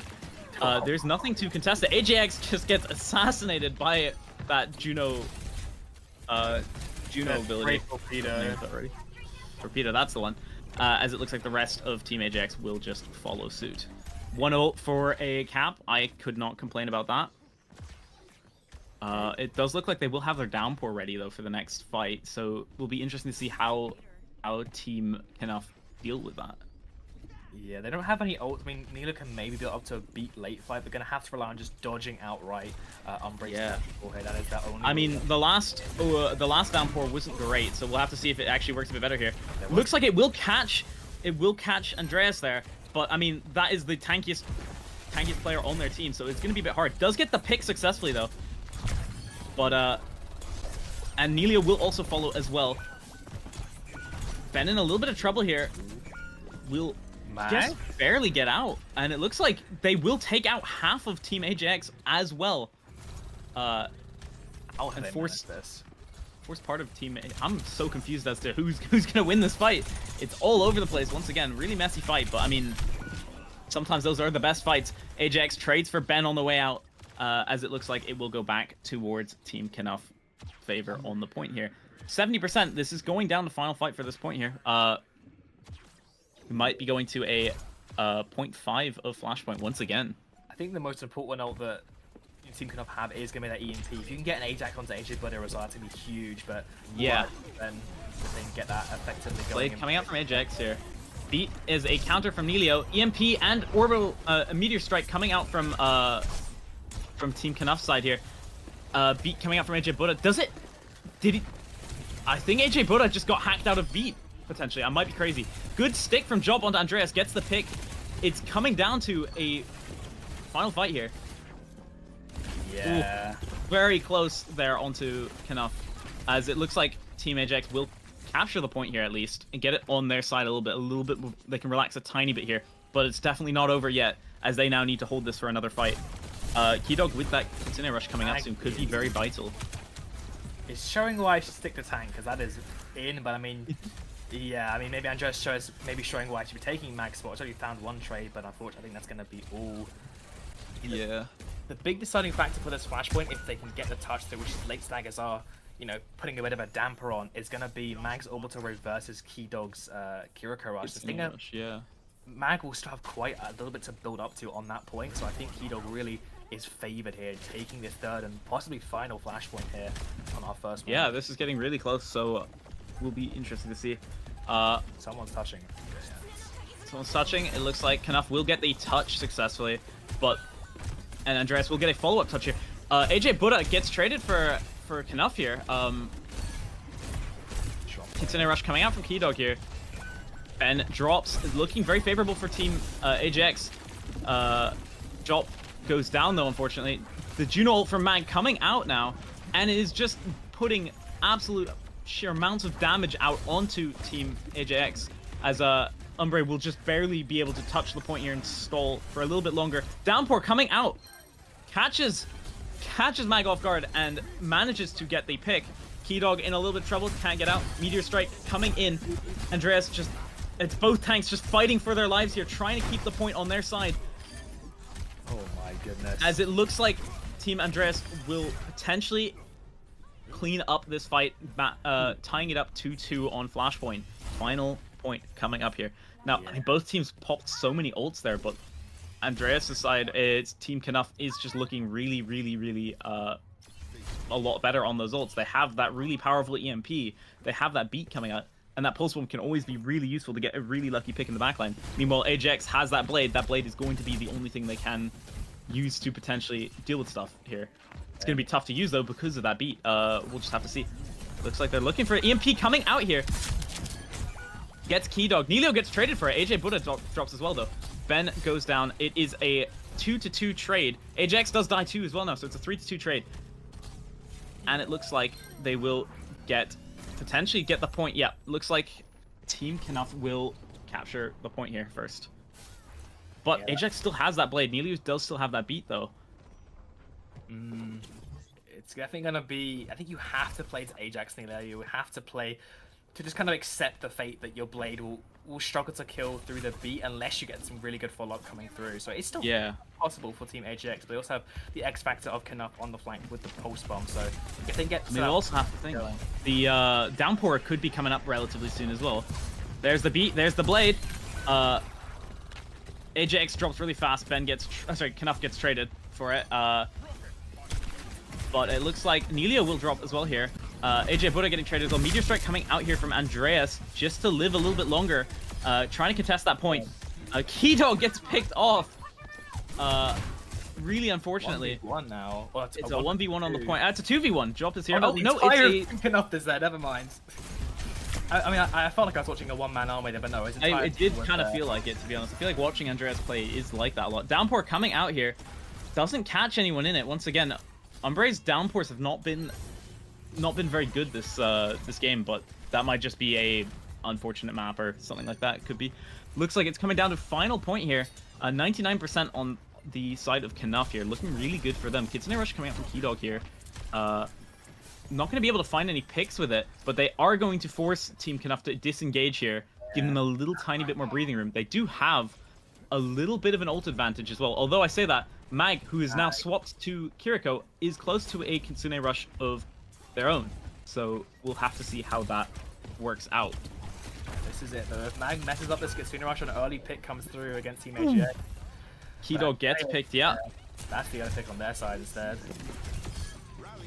Yeah, Andreas and Ben just on the point. Jop goes down. Kitsune Rush coming out from Mag here. back on overtime. Just as the hacking from Ben onto Umbre is just so frustrating, I can imagine. AJX drops as well, and it looks like map 1 will go to Team Knuff.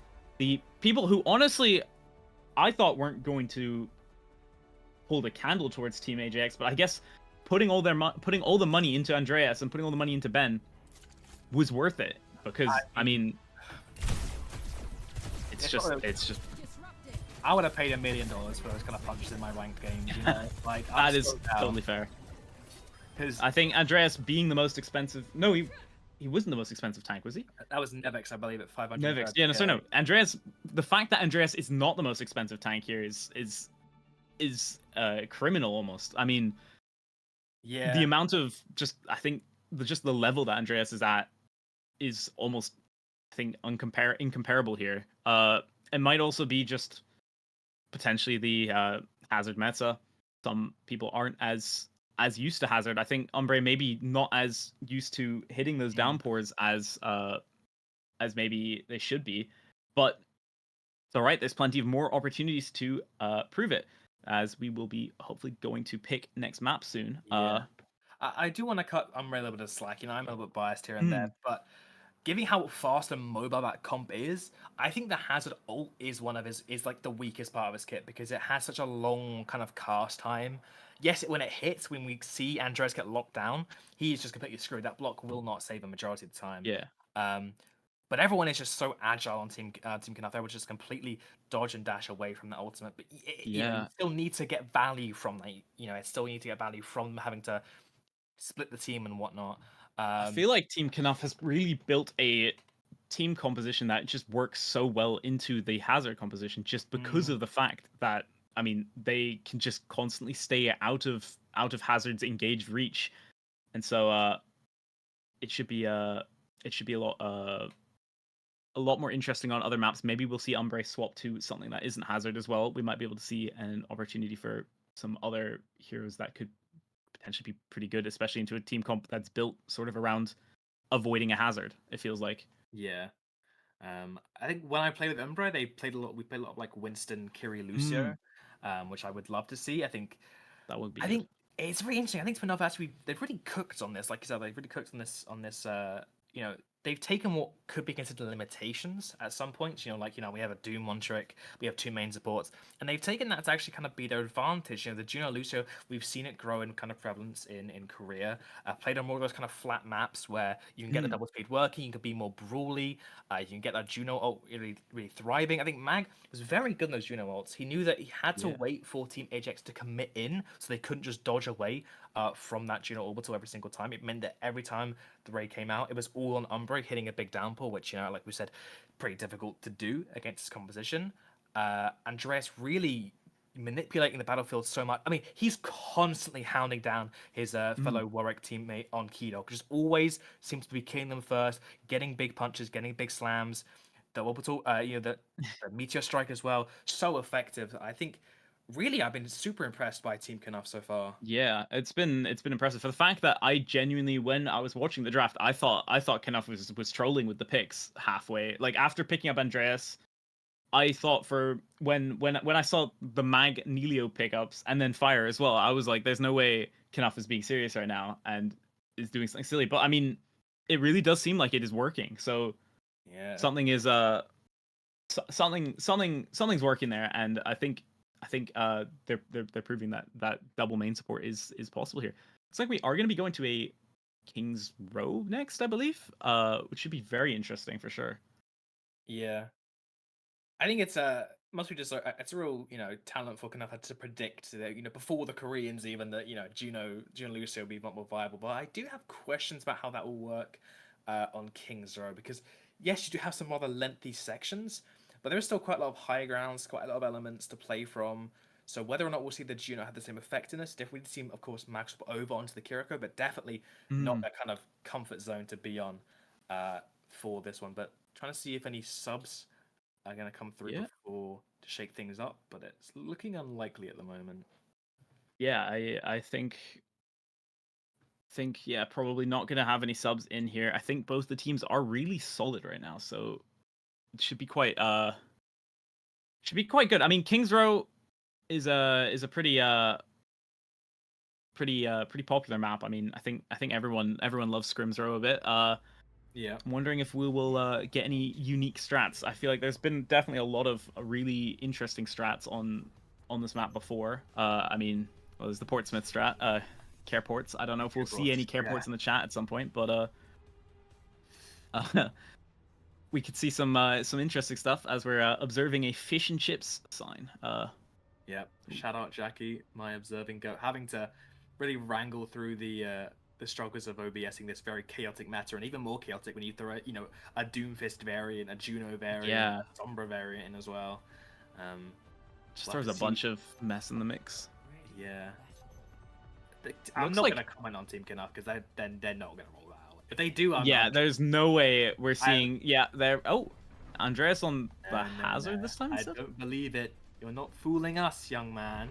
Yeah. Oh wait, yeah, they're on attack first as well. Yeah. Ignore the entire outside of the screen, but Team Ajax rolling out on the Juno Brigitte variation is not something I expected to see. Yeah, that's gonna be interesting. I don't like that very much. Also, especially Keydog on the Juno this time. Normally in this composition in the work Angels, Keydog is on the break, and we have Shuvi on the Juno. So it'll be interesting to see if Keydog can perform the same miracles on the Juno.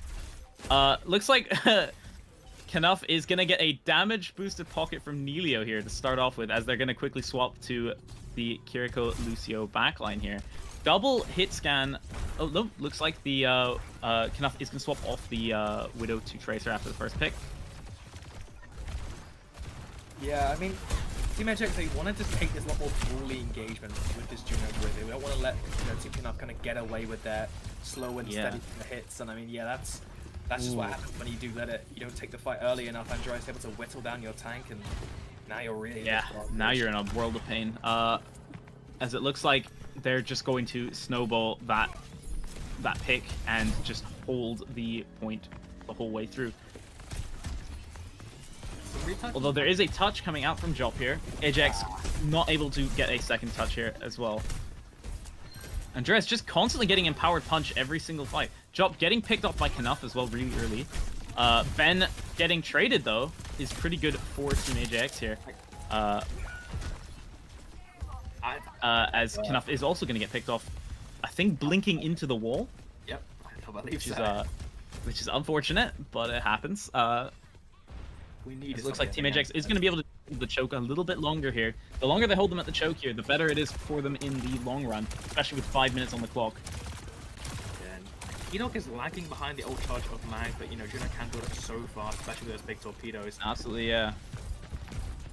Trying to keep the team alive, but I think they're just waiting, and they're already being crawled back a whole different corner, more and more space being crawled across their lives. Andreas in a little bit of trouble, has to get Suzu out. But gets picked up by a big pulse from Job. Yeah, now that's bought enough time for Keydog to have this orbital array ready to go, but Umbre just falls over. That is unfortunate. Ben does get traded though, so it is still somewhat winnable here, maybe. Pulse gets Keydog and gets a follow-up kill onto AJ, but cleaning up the entire backline on their own, and then Nelio gets a pick onto Ajax just to finish up the fight, as it looks like they're gonna be able to walk through this with minimal effort here. They still have some really strong ults, actually both sides do, so it should be really interesting to see how this rest of this fight goes about. I mean, Mag's gonna have to save that cleanse for the downpour here, so we'll just have to see if that ends up actually happening or not. There it is, everything coming out. Suzu already being used there. Rally, Downpour, Downpour is the only one that's not used. Every ult in the game is being used right now except Downpour. As it looks like Team Knuff is just going to continue to walk through Team Ajax here, as they're going to cap second point here. Umbre in a little bit of trouble, stuck behind, is going to get staggered quite badly, actually. I mean, this is that's not good. I'm really happy to see Keydog move off of the Juno, because we just saw Keydog threw the Juno onto point with the blade, but the entire of Knuff was just able to run away from the heavens. I mean, yes, they did that as well, but happy to see the honor come out. Definitely a lot more of a look. I'm I'm more comfortable with this Nasus. Absolutely, and also those nades can also force that Suzu, which so badly needs to be forced out before Downpour can be effectively used. Speaking of, Downpour comes out there, catches one. It catches Ben. Ben drops there very quickly. Quick assassination pick. As it looks like the rest of Team Knuff is just going to hold this corner and not try for anything else. I think that hole in the ground is a little scary for Team AJX here, especially with a Doom constantly on them. Speaking of, Andreas is already in their high ground, denying so much space. AJX gets a lucky pick onto Knuff. It's definitely opening you need, but Andreas is just farming these Empower Punches. That's kind of the worry. Yeah. With so much poke damage in these grenades, this is really the big tool they need to shut down or to open things up on this attack. Is only 3 minutes of the clock. It's still quite a tricky time bank, but Andreas, no! Oh, that's embarrassing. Oops. No, not my fault. Yeah. I'm gonna make a judgment call and say Andreas hasn't spent his 2 hours warming up like he does for NSC today. Based on that, Kitsune coming out from Mag here. Not sure if it's gonna be enough here. Nano coming out onto Umbre from Keydog, but Andreas is just going to jump straight into the backline for Team AJX and just create chaos there. Nelio gets picked off. Andreas is in actually a little bit of trouble here. Gets picked off as well here. Good defense by Team AJX, as Mag will also drop as well. Yeah, this is the thing with AJ Buddha on this break. Those counterbends are such a worry for Andreas. He just completely missed out on that power punch, which normally is so data in the fight round. So I do get, the brick. I do get why it's paired with the Juno here, but I think especially third one is great to see. And now I think they can really snowball the rest of these 2 minutes off the clock. Yeah. Pulse doesn't get the stick though from Job. Big sleep onto Andreas. Downpour coming out here, catches oh god, who is that? Catches Nelio. Nelio just barely managing to make it out. Not really. Doesn't get out. Bob coming out from Ben here, just sitting on the point, not really doing much. Unfortunately, it is not enough, as it looks like Team Ajax will probably clean up the rest of Team Knuff here on this fight. Potentially. It looks like actually no. Team Knuff is back now and creating a whole world of problems for the rest of the team. Pulse coming out, doesn't get a stick. AJ Buddha does get picked off by Mag though. Overclock coming out from AJX here, gets 1, gets 2, gets 3, almost. I'm gonna say those were his kills, even though they weren't. As it looks like that will be Team Knuff getting picked off again here. Really, they've whittled down this time bank from what was almost 5 minutes down to now 1.5 minutes. Really, really well. They've held on to this third point so hard. Yeah, Andreas has just been really reaching in deep into the back to try and hunt down Keydog. But every time he's come up just a little bit short, and now Keydog has a nano boost to really fire back with it he needs to. Yeah. Nade and Nano coming out together. Gets a pick onto Ben immediately, thanks to that massive nade there from Keydog. Has to back out here after that pick though, but that's fine because the damage has been done. It's now under 60 seconds left on the clock here. Yeah, I'm just trying to help out the Trace Shield a little bit. It's pretty influential because if Jock can slip on past and get a big pulse on, we'll keep marking Knuff and denying them to the backline, which is very important. Right now, yeah. Andreas may went to the car. AJX slide being forced pretty early here. Could put in a bit of trouble here. Gets picked off by Ben. Downpour coming out. Catches Mag on the Juno really luckily. In the middle of the orbital ray. Umbre in position to be able to touch potentially, but Andreas could absolutely just zone that. Doesn't successfully do so. Umbre has the touch. It's 15 seconds left on the clock. This is final fight for both sides here.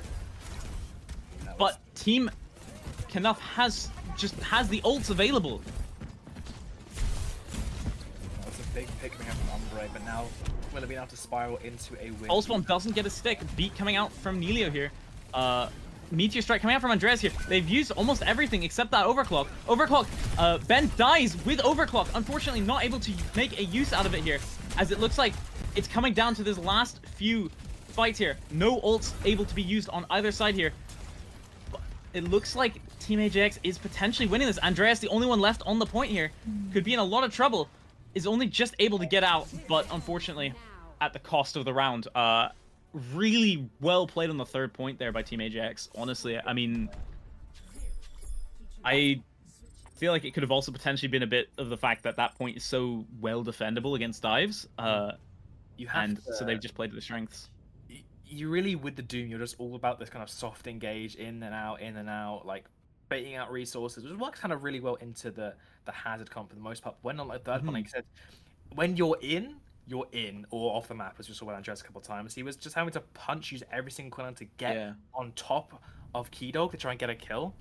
I mean, shout out to Umbre's downpour, at the end that shut down Mag, because that made the entire competitive team enough have to fall back on the point, let them get a touch, and then let them deny that third point camp. Even, like I said, with a 5-minute time back, very impressive stuff from Team it was really well done. And I mean, now it is very, very winnable for Team AJX. But I mean, it's also still very, very losable.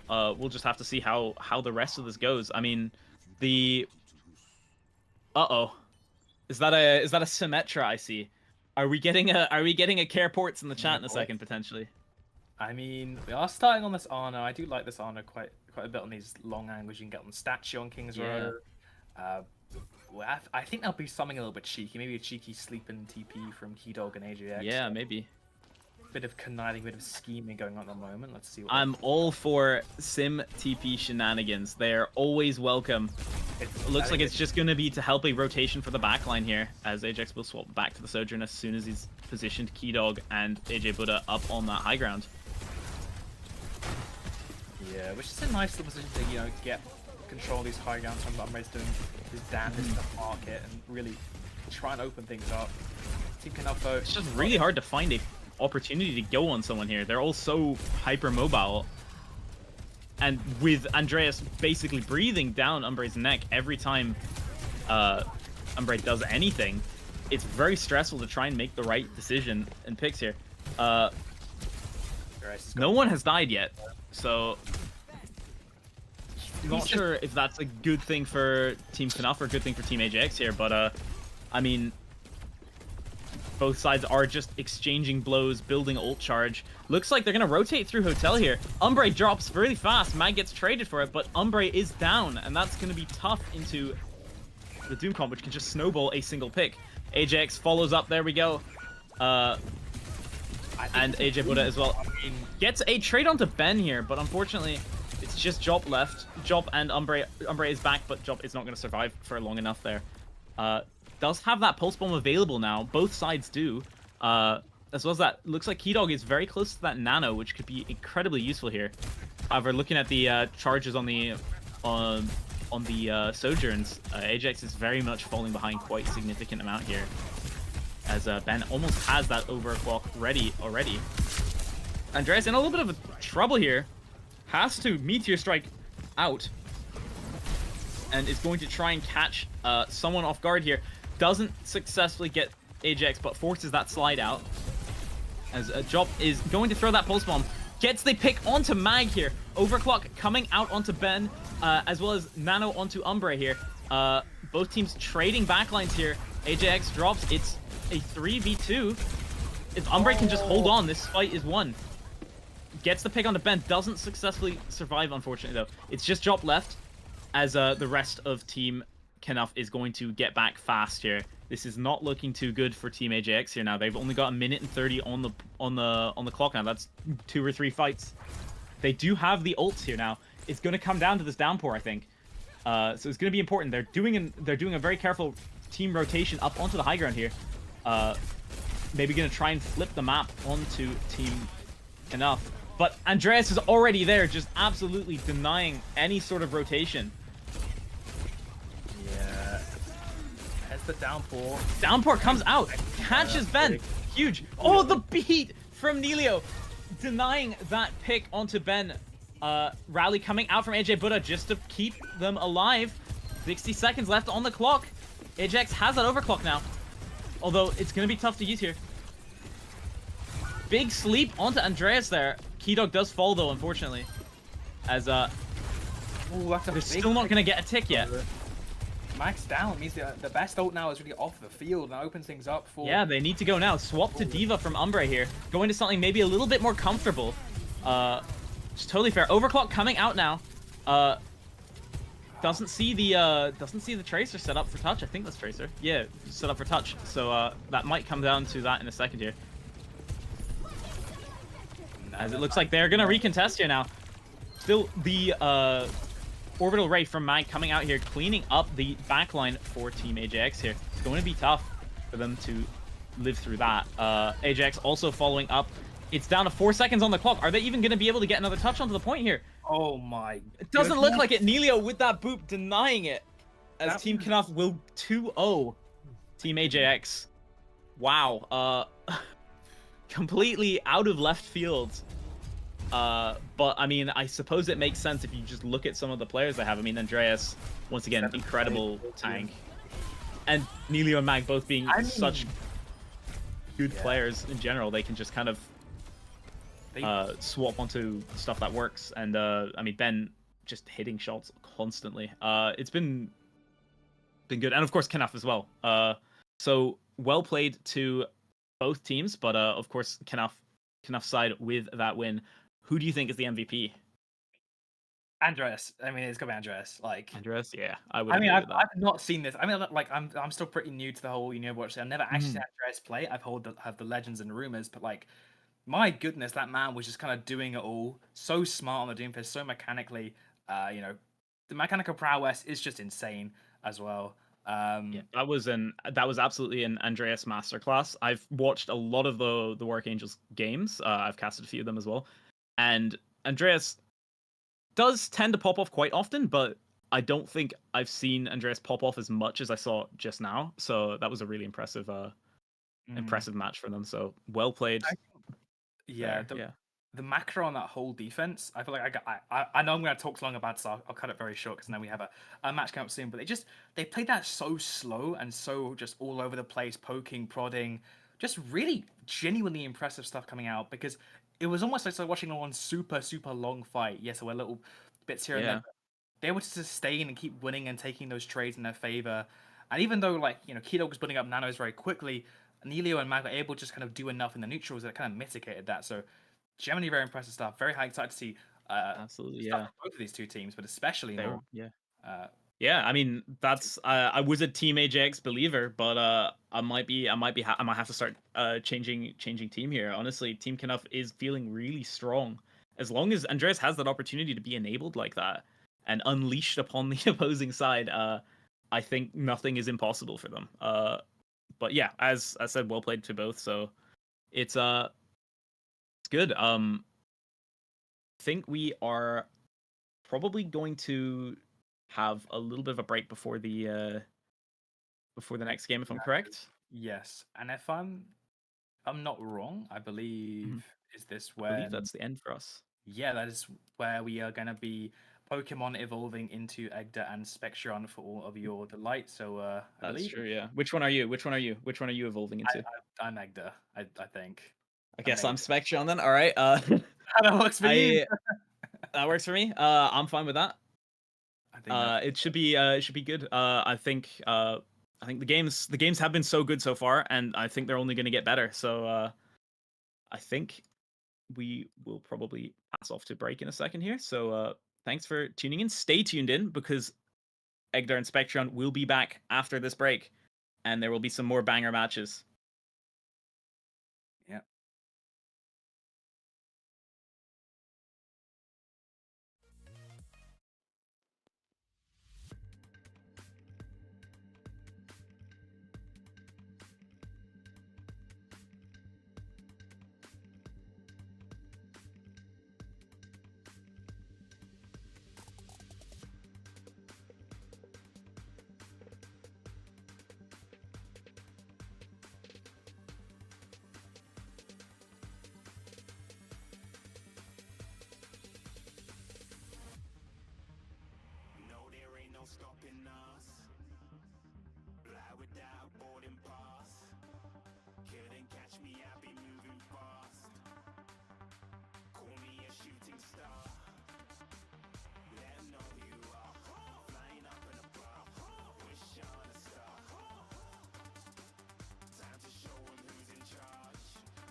like she went and got them breast implants. I said I'm moving too fast, didn't even get a glance. I'm ready to eat up track like I'm seated in a restaurant.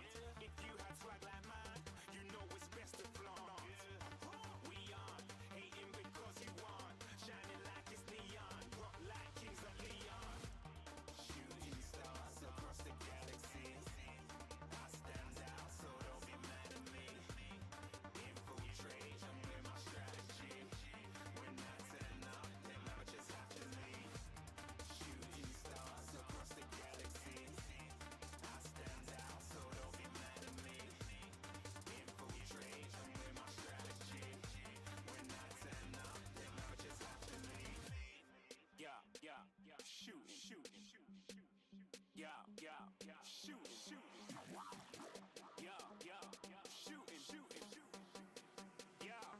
Yeah, shooting shots.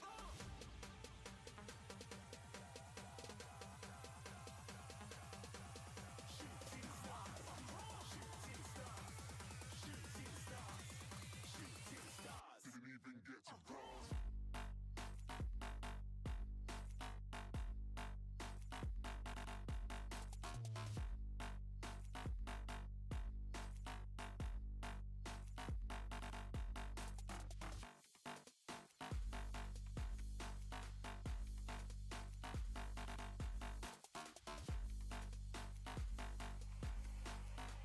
I said I'm moving too far. Get to glass.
All right, and welcome back. It truly does appear that I have evolved into Spectreon. Today, of course, I am joined by Egdar, and we're going to be hopping to the next one. I think Spec is a little bit late, so I will be taking over for him for this next round. Yes, I think yes. Spec's too good for this job now. He's on to bigger and brighter things, you see. So he's got a bit of an ego. It was actually his secretary who had to say, "Oh, sorry, Yeah. it's a little busy right now." Actually, Because we have, like, secretary's 5 minutes." secretary, The because, you know, secretary, yes. yeah, it Because was the secretary need a secretary. Unfortunately, we simply can't compete with that man for the fact he Yeah. is 7 foot tall and 489 pounds of just It's raw true. muscle. That man benches like fucking planets, and I see him, and like he tenses his muscles in an enclosed environment, and I just shit my pants like instantly. Yeah, So it's like, what am I going to it's do? He terrifying. just flattens me against the wall. Speaking of terrifying teams, what's terrifying is we have a look at their records. Both winless teams, so we're doing Oh a god. very good job right now. Team Breeding Toy and Team Horrocks. It's like Batman and Joker, except instead of fighting crime, they're just like being somewhat mediocre at Overwatch. So, Team Very Breeding true. Toy, how about that? So, there are circumstances outside of their control. Of course, you'd prefer to be playing Wantom here over Billy, Yeah. just, you know, looking at the eye test. Wantom's PC has fucking died, so that's not great. Yeah, apparently Genuinely. Big Warwick drone struck his PC because they realized that he would be going up against a Warwick player. Didn't want the opportunity for a for any sort of challenge. Yeah, and but I mean, as well as that, they got unfortunately, this little team. unfortunately, Shuvi like pales in seniority compared to Matt Yeah. Murray. So you know, Shuvi has a say, but it's not nearly as much of a say. And even though Shuvi's like a nutcase, right? Yeah. It's still a problem when you can't actually field your entire team. Again, it's good that you have Billy to back it up. Certainly not a bad player by any stretch of the imagination, but not ideal, right? We can also Yeah, then for sure. talk about the other side of things, Team Horrocks. Team Horrocks, yeah. I mean, it's interesting having Horrocks and Geode, both Lucio players, on the same team. I Matt think and Horrocks will Miro be... as well. I'm Yeah. surprised they're not dead yet, either of them. Yeah, I'm surprised they even let Miro get this far. I'm surprised they let Miro get onto broadcast. I'm worried what that power, what kind of things may happen with that power, but we'll see. Matt Murray is there to try and put a leash on Miro, but is it even possible to leash Miro is the question. I mean, in my dreams on occasion, but generally not really, right? But no, Miro's a strong tank player. Yeah, so we for have, sure. Yeah, Miro's definitely a very strong tank player, so we don't have issues there. Esperanza going to be the first map, and we're going to be heading straight into things here. And yeah. Interested to see. I was having a look at the stream beforehand. I don't see any reason why we're not just going to see, unless your name is Andreas, we're not just going to see hazard mirrors. The patch did come through. It wasn't. I mean, everyone has their opinions on it. I don't think it was bad, but they don't not either. Honestly. They didn't kill hazard with hammers, which means that, they didn't. At least if they did, they didn't destroy him hard enough. Again, like in my dreams on occasion, to hi Matt. Hi Matt. What's it like not being on your main account because you got banned for fucking pinning? So, Matt, not Matt Murray. I think we have to the Murray is Matt Murray now. The Murray is silent. Matt Murrayless. As unfortunately, Big Blizzard seem to be on Miro's side here and have assassinated Matt Murray's main account. Looks like we are going to see a bit of an alternative here. I mean, we have Miro on the Queen instead of on the Hazard, so it'll be interesting to see how that goes up against the Hazard composition that Breeding Toys team is going to play here. Yeah, I mean, Jungle Queen is the secondary to Hazard, right? Obviously, if you have someone like Aza on your team, like I don't remember which team, but something like that could be particularly helpful. So it's a unique style. I'm also very interested in the backline. Lucio Brig, I mean, you do have two main support players, so might as well work. I feel like this was a bit of an outdated style when Kiri came into the game. Kiri just sort of does the job here, but you really want to force a very hard brawl here for Team Horrocks. Absolutely, yeah. I mean, this isn't the first double main support game we have watched, as last time we had Mag and Nelio, but they played a Juno Lucio, which actually seemed to work out really well for them. As we're looking now, just a bit of poke, not much happening. As I say that, Tanya gets a huge pick onto Miro. Horrocks follows up as well here. It looks like a really quick, clean fight win for Team Breeding Toy, as the rest of the team gets cleaned up. Geo does take Tanya out on the way, but it's not going to be enough to stop him from pushing the cart through. Yeah, you do not have a lot of sustain in the comp, and now Horus is going to levy that issue a little bit by swapping over to the Juno, but without much sustain, if the fight goes on for longer than 3 seconds, Miro just kind of gets walked on. You saw it there. Miro did a lot of damage. It was a great headshot from Tanya, and then that was the go signal. Yeah, absolutely. I mean, Miro is currently just walking at a Genji, and only just barely managed to get the pick there. I don't really know. I mean, Breeding Toy side actually getting really unfortunate picks there. The bleed from Miro getting, I think that was the bleed from Miro getting the pick there onto Billy Jim G. QV also following Sour. They're just going to clean up that fight. It seems to be one of these games where it's just going to be fight win, clean fight win after clean fight win, but it's just back and forth each time. Both teams try to snowball their lead, but we'll see. We'll see what happens here with Miro. Yeah, I mean, pay attention. You say Miro, I say pay attention to Shuvi. He has the Kitsune rush, and he's already just going to let that rip to get out of this enclosed environment. And again, it's Miro who's in front of the team, and maybe it's an ult tracking thing, maybe it's a sustain thing, but you just can't live through all that. Yeah, as I mean, yeah, the rest of Miro's team drops here. Just Geode and Fine left to pick up the shattered pieces. I mean, they do get the pick onto Tanya and then get out. Or not get out. They're still holding the fight here. They can hold the bar. Yeah, they're holding down the fort and waiting for their team to respawn here. Actually stopping any more progress from Breeding Toy side. Pretty good. I mean, we do also have a couple ults coming up on both sides here, but especially to look at here, we've got that overclock on Matt Murray overclock, which we'd love to see. Miro again, taking so much damage. You don't have the sustain in this composition without a Kiriko, without a Suzu. I mean, you need some kind of tools, right? I mean, yes, pound for pound, Juno puts out the most healing of anyone in the game, right? Pound for pound. Absolutely, but yeah. That's single target. Miro is small hitbox, going to be moving all about the place, right? And it feels like this strat has not gotten... It's not particularly complex from Team Breeding Toys. They're just shooting the shit out of Miro, and it's working. It's going to be a because nice there's no space, Matt Murray just can't get any picks because of that. Breeding Toy playing a bit stealthy. Huge downpour, capturing people.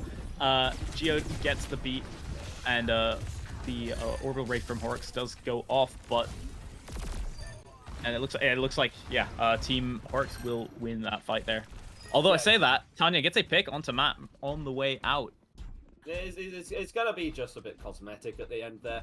It was a very good response. Obviously, they engaged with the orbital ray, and the sound barrier was good. You could see Breeding Toy really wanted to Ajax that. Actually had the Blossom, opted not to throw it into the mix. Things could have gone differently, but it is a tool you're going to have to work with now. Absolutely, yeah. Already forcing out and getting a pick onto Horix really early on into the fight there. That is their main source of healing. If Horix's team don't back out here, this could be quite costly for them. As Breeding Toy is just going to continue to get in their faces. Here it comes. The Beyblade has been unleashed. Gets a pick onto Miro, but unfortunately, that is all as Matt takes him down before he can do more damage. Now Fort Spawn's going to be claimed here for Team Breeding Toy. You can see another sort of issue there. Juno's squishy. Juno's really squishy. Yeah. Lusto can heal, but not spectacularly well. And so when Horix was caught in a rough position, I mean, there was no help. There were no armor packs, nothing like that to really help him out. No TP, no self Suzu. You just sort of have to slowly float away and get shot. Yeah. And then get shot in the face. What is Matt doing? What is going on here? I don't understand the inner workings of that man's brain, but I mean, I suppose that's what makes him good as the leader of Big Work. Tanya getting a high noon take onto Miro. Yeah, Miro just ate shit there. I'm not sure how better to put that. I mean, it was a great wall. It was a great wall from Billy Jim G to isolate. Matt's flank got absolutely no value. The three days and 3 nights hiking through the Esperanza backlines, only to get slapped in the face by Sour. Yeah. high-level Overwatch that we're watching here. This is the best that the university scene has to offer, ladies and gentlemen. And again, you can see the issue right here. Hawk's going to get taken down. Miro pops a rampage into the affairs. Breeding Toy turns into a rapid-fire machine gun, looking like some Doom Eternal gameplay out here on the front line. And eventually going to be catching out Fine as well. Matt on another... Matt is in the back line again. You are not attacking, little bro. What are you doing? Bro thinks he's on the team, but unfortunately, it's not really working out there. I'm sure he wishes he was on the Breeding Toy team at the moment, especially looking at how far that cart has progressed. Is interesting. Both tanks now. Miro has swapped to that Hazard, accepting that it is definitely just the better pick here. I mean, yeah, they're just going to be mirroring. They're just going to be mirroring up. Of course, this is going to test Horrocks'. It's going to test Horrocks' skills on the Kiriko for a while, but provided that you're able to do your job, it doesn't seem too bad. You're able to win out this fight. No ult fight from either of these teams in the neutral. Seems like you have a little bit of staying power here for the side of Team Horrocks. So you are going to have a sound barrier on your side as well. The Downpour, eventually Breeding Toy is going to get the Death Blossom as well, and Tanya, I mean, Mira's going to have an easier time not completely falling over. Matt, however, not having such success.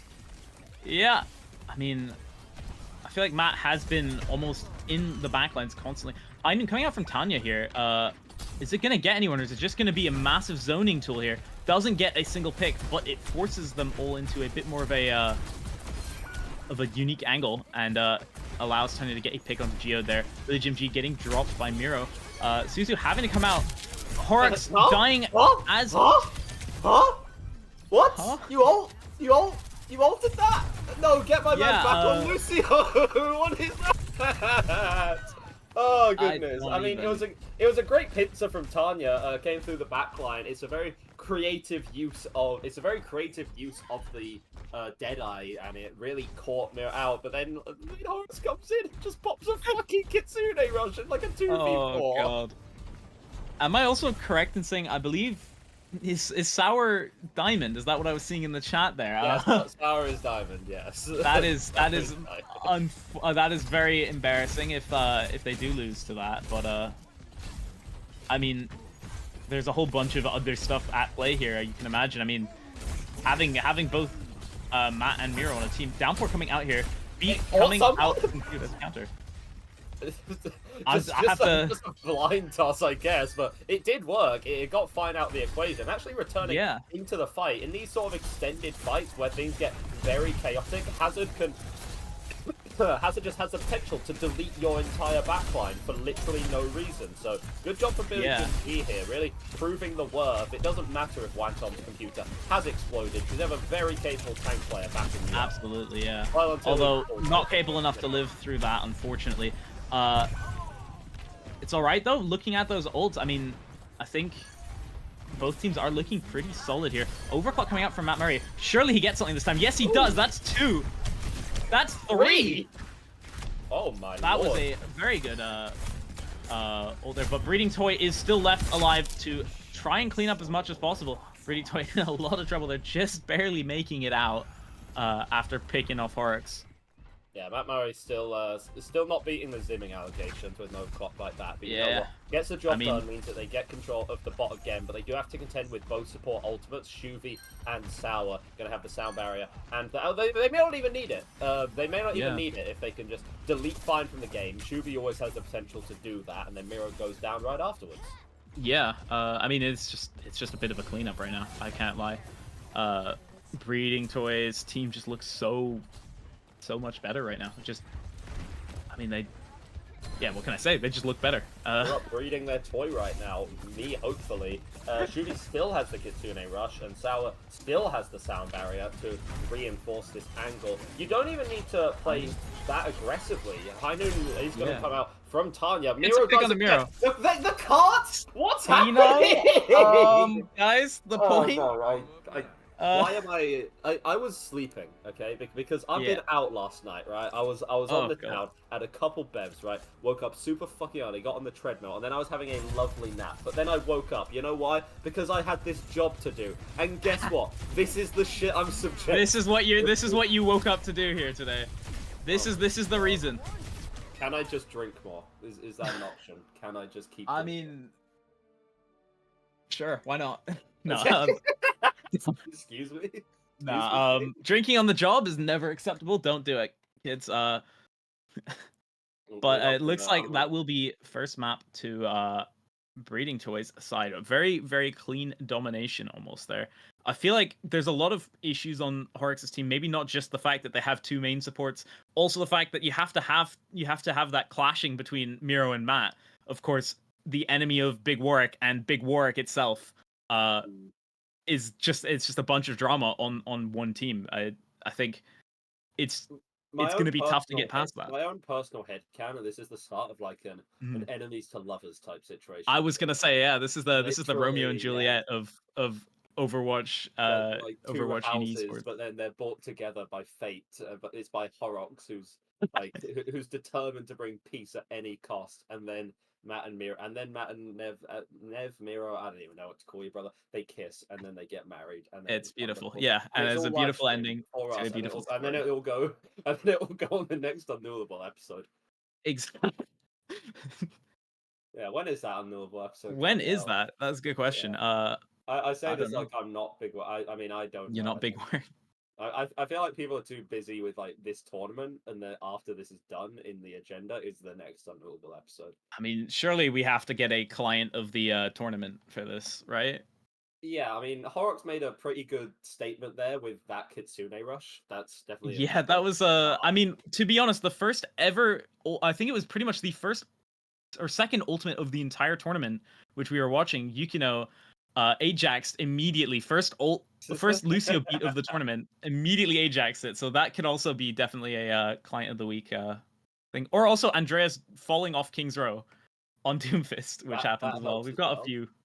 We got a few of them, so there's that to look forward to going through and finding out what could potentially be classed as client of the tournament. But I mean, looks like we will be getting close to going into Watchpoint Gibraltar, which will be interesting. I mean, we're probably going to see, let's be real, the Hazard Mirror again, but there's a possibility of us seeing another Winston comp, which would be great. I mean, I'm all for that's not awful. I mean, Winston got some pretty significant buffs. Obviously, you did get a nerf to the. I'm still dying. Happens to the best of us. You still have the primal ult charge nerf, which isn't ideal, but if I recall, it's what, like more ammo and secondary fire. Yeah, it like is more damage or reduce ammo count for the. It's 120. It's 120 ammo now, and I think there's I can't remember what the exact increase in damage of the charge. I think it's up to. I think it's like 60 or something.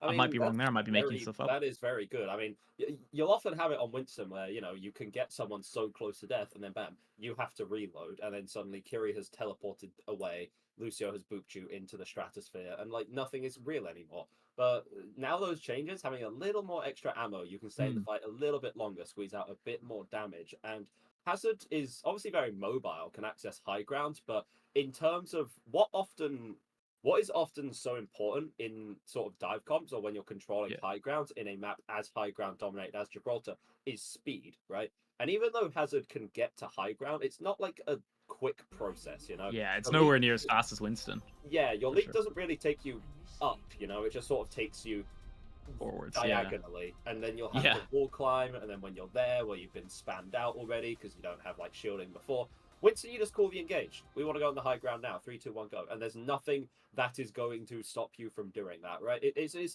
another reason why, among several things, why D.Va often gets outmatched by Winston, despite the D.Va matchup being individually good into the Winston. Just the speed and ease at which you can stage your dives on Winston is going to make sense. And here it is. Yeah, we're going to have the Winston comps a good, honest Winston mirror. This is like no woke nonsense here. Hazard, utter woke nonsense, right? I am interested to see how Geode on independence, like that doesn't fly by me. Britain forever, all that. But this is like proper, honest Brexit Overwatch right now. And Wantom's not even here for it. Wantom's not even here when we're playing Brexit Overwatch. That's so unfortunate. Watching this stream on like his phone, and he's like, I'm sure he is and crying. He's so upset that he's not here for that. But I mean, it'll be interesting to see Geode on the Ana. I mean, as a Lucio player, I'm not sure how that skill will connect with that, but we'll see. I mean, we've got Matt on the Widow for the opening pick here potentially. Matt Murray breeding toy Widow Mirror is not. Yeah. That was not in my bingo card, but you know what? It's gonna happen unless breeding toy maybe decides the better of this. Yeah. Going back on to the Reaper. Interesting. I'm interested. What do you think about this, Hoagland? I mean, I'm as a tank player, I hate Reaper. I hate playing against Reaper, but having a good Reaper on your side can absolutely change the tides of a fight. I mean, the amount of burst damage you can do as Reaper and the mobility you have vertically and survivability is just such a versatile use. As long as you can get close to them, and in dive, that's your whole point, is trying to get close. Billy's alive? Right? Okay. No, unfortunately, only just making it, not making it out. But I mean, yeah, there as shown, breeding toy getting a pick onto Matt, at close range on the Reaper. Once again, I mean, yeah, if you can get close, Reaper is terrifying, and I think that's what they're trying to go for here a little bit. Yeah, Miro has to get forced out. Yeah, Miro corner up position, so it's going to be forced out. Matt's doing that in the fight. When you're on this second stage, I mean, the range is going to be more of an issue, but Breeding Toy literally has zero respect for Matt Murray. Breeding Toy is on top of it. Yeah, I mean, no one has respect for Matt Murray, but, like, you know, especially so from Breeding Toy. Just sees the Widow, monkey see, monkey do, is going to TP and take him down. Exactly. And with the Widow gone, that's a lot of kill pressure that's kind of gone for the rest of your team. Absolutely, right? You know, if you can't hit an anti and then sync up with, you know, Fine and Miro, then it's not going to do that much. Yeah, and it looks like, I mean, they're going to get a very clean first pick. Oh, Pause coming in. I was going to say, it looks like they're going to get a very early first point cap, but auto pause has come out for some reason. Potentially like a millisecond DC or something. Yeah, Fine. Fine did DC for a second. That is unfortunate, but looks like we'll be going straight back in now. Yeah. It's what we want to see. So I'm going to be reviewing the ult economy of these teams a little bit. They have a lot to work with. Nano Winston's on both sides, but Geo going down relatively late in the fight means that ult is going to take actually a little bit longer to get up to. Rally from Horrocks on the defensive side. Interesting because Sour is on the winning side right now, but hasn't gotten nearly as much ult charge. It's just an indication that there hasn't been that much pressure on the backline. Yeah, I mean, Nano coming out onto Billy Jim G, also pulling a Primal. Nano Primal. We have the Primal Nano Blade almost. Is it going to get anyone? It's going to force Matt off the... Oh, yeah, there we go. Force Matt off the map. And, well, Miro gets another juggle onto Sour on the other side, though. Both Winstons having a good anti there. But Breeding Toy is just on the cart the whole time. Miro, Nanoed Winston, though, not something you really want to get close to, even as a Reaper sometimes. As I think Breeding Toy just discovered. Yeah, and Matt tossed himself off the map because Billy Jim G simply had too much aura. So the aura level was too high for Big Warwick. They couldn't handle it. I get it. You know, gonna be swapping over to the cast. I feel like the Widow can work here. You do have the range to work with, but you are being bullied out quite a lot, and the cast is a little more self-sufficient. Definitely going to do better in some of these situations, and in this case, especially into really need the Tracer to do Reaper anything because the backline's been taken down. Almost a C9 coming out, but not quite. Yeah, it was close, but we'll see. I mean, there's always more opportunities for that. Wouldn't be the first time of the tournament, and it will definitely, hopefully, not be the last. We have like another day of this, right? Yeah. Last. Breeding Toy gets picked off. Unfortunate for him, but for them, but it's a much riskier gambit to TP straight onto a cast because of that nade. It's a much riskier gambit than a Widow, where honestly, after the TP changes that came in a while ago, it's not that easy to just suddenly headshot a Reaper coming out of TP, right? Yeah. That being said, Miro is getting up some monkey business right now, and is going to be battling all the way into their own spawn room. And forcing Breeding Toy to Wraith out as well here. Really good zoning there, and really good picks. As Tanya is complaining in the chat a little bit. But it looks like, Breeding Toy side has a bit of a better... Actually, maybe not quite. So, yeah, I'd say better ult bank right now. I mean, we have yet to see that Reaper ult be used, but I think it's kind of awkward to do. Miro just getting in behind them and just walking on it. There it is. There's the Beyblade. Gets Warwick. Gets Warwick. Gets Horrocks. Gets Fine. Miro drops as well, as that should secure them second point here. Yeah, great nano from Shuvi. There was a lot of pressure coming out onto the backline of Team Breeding Toy, but ultimately the backline trades were better. Breeding Toy tossed in the Death Blossom into the Chaos, and that got its value as well. And if you're playing about Ult Economy, Billy also held on to the Primal as well, so it's going to be pretty good for them. Rally as well to deal with any engage that might come out from Team Horror. So Big nice sleep on sleep. Miro to open it up. High Noon coming out from Matt Murray. Doesn't get anyone, but does zone them out a bit. Good Suzu, yeah. Tanya gets Tracer diffed by Fine. Kind of looking like it's a bit of a neutral fight right now, waiting for someone to commit something. Yeah, Geode still has the nano boost, but you're up in numbers right now. Again, another great sleep. I feel like, again, Geode not traditionally an Ana player, but these Anas have been really putting in the firing work on all cylinders today. And Horrocks on this defensive side has actually swapped to the Brig. What do we think about this? Third point, it's not quite as high ground dominated. It's more one big sight line, but not having the Brig to help Fine in those Tracer duels could be a problem. Yeah, I mean, definitely so, but it is another gun shooting at the opposing side and can take really good off angles, so I feel like it could be quite useful. I do find it rather ironic while we're having this, the Billy Jim G Primal working wonders right now, just cleaning up a bunch of the Horrocks team here. Just absolute masterclass of Winston here. Wonton would be so proud.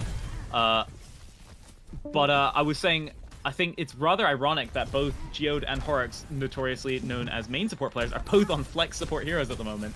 Happens to the best of us, I imagine. Looks like Breeding Toy is almost very close to a another Reaper ult here. Primal coming out from Miro, juggling Shuvi across the map. With the collateral? Wait a minute, hang on, you weren't meant to bring it back that way. Yes. Matt got a collateral overclock, was that correct? It wasn't even an overclock, it was just a rail. Collateral rail shot, yeah. Wow. I mean, that is something that can happen now. It was a subtle change because you never really see it, but not only just zimming, but now actually just full aim locking. Changing the mechanics of the game on the fly. That again, there is no bounds. Billy jumps in while anti, then the nano comes out. Risky business, and Geode, I mean, welcome to the life of a flex support, buddy. And again, having Kiri means that you're not going to get that peel potential. The point's just going to be cleaned up at this point. It's all over crying with Horrocks touch and no one else can. Usering and not getting a whole lot out of it. Finishing the entire map, 41 seconds left. That's a pretty damn good shift from Team Yeah, I have to say though, I mean, the Team Horrocks did hold on quite well, especially considering how much time was on the clock at the start of after the cap of the first point. They really did do some good work on second and third to just lower that time bank to a much more feasible time, which is great. I mean, now we get to see what they do on the defense or on the attack, so it should be interesting to see if there's any changes or anything different. We might see the Matt Breeding Toy Widow matchup again, but I don't think it's as likely here. The Widow was an attempt that was made, and then I think he just got a bit boomed, so that's fair enough. I mean, it's refreshing to not be seeing the hazard mirrors. Breeding Toy still on the Reaper. Interested to see how it works on the defensive side. Arguably, it feels like it should work better, simply because they're able to ward off that dive so much. Now, granted, it does in theory mean that you're not going to be creating nearly as much pressure onto Geode and Horrocks as, say, a Tracer would. It's just going to be the Winston on those dives. Reaper can join in, but it's very awkward for Reaper to just join in a dive instead of set up on an angle and TPing in. You just sort of slowly teleport through the front line. It's like this is going to be quite interesting. Fine's going to probably TP Geode and Horrocks across to the other side while Miro's going to jump in onto the high ground here just to try and protect it, or not. They're all going to swap over. That's quite risky oftentimes because one Ana-nade seals the fate of that entire fight there, but looks like they managed to get away with it pretty well, as Fine has swapped back to the Tracer now, giving all of Team Horrocks that high ground that is so wanted. So we'll see if they can hold on to it, and we'll see if they can make good use of it. it almost feels like these teams should be running like opposite tank picks, because Miro's going to help hold on to space, but not necessarily take it, right? But again, you want to take the space. You actively sort of need that when you have the Tracer on your team. You're not content to just sort of sit down. Trades have gone back and forth. They do seem slightly in favor of Team Breeding Toy here. Both backliners, Geode and Horok, going the way of the Dodo, and Miro too much. Ooh. Again, Fine absolutely dunks on Tanya there. And doesn't, almost got out with that. Doesn't have anything to get out, unfortunately. But it was still you got your clip. You got your clip. Got your one, yeah, exactly. That can go in the clip compilation. You cut out the last bit, and no one will have to know that you died to Winston immediately afterwards. Yes. And it looks like Mira's going in a little bit early. Matt's going to go back over to the Widow, holding on some space. Yes, Miro is going early on this high ground, but is eventually going to be peeling back. But because you engage so much, you've been stripped of all your armor. Fortunately, there's your lifeline, and his name is Matthew John Murray. I don't even know if John's his middle name.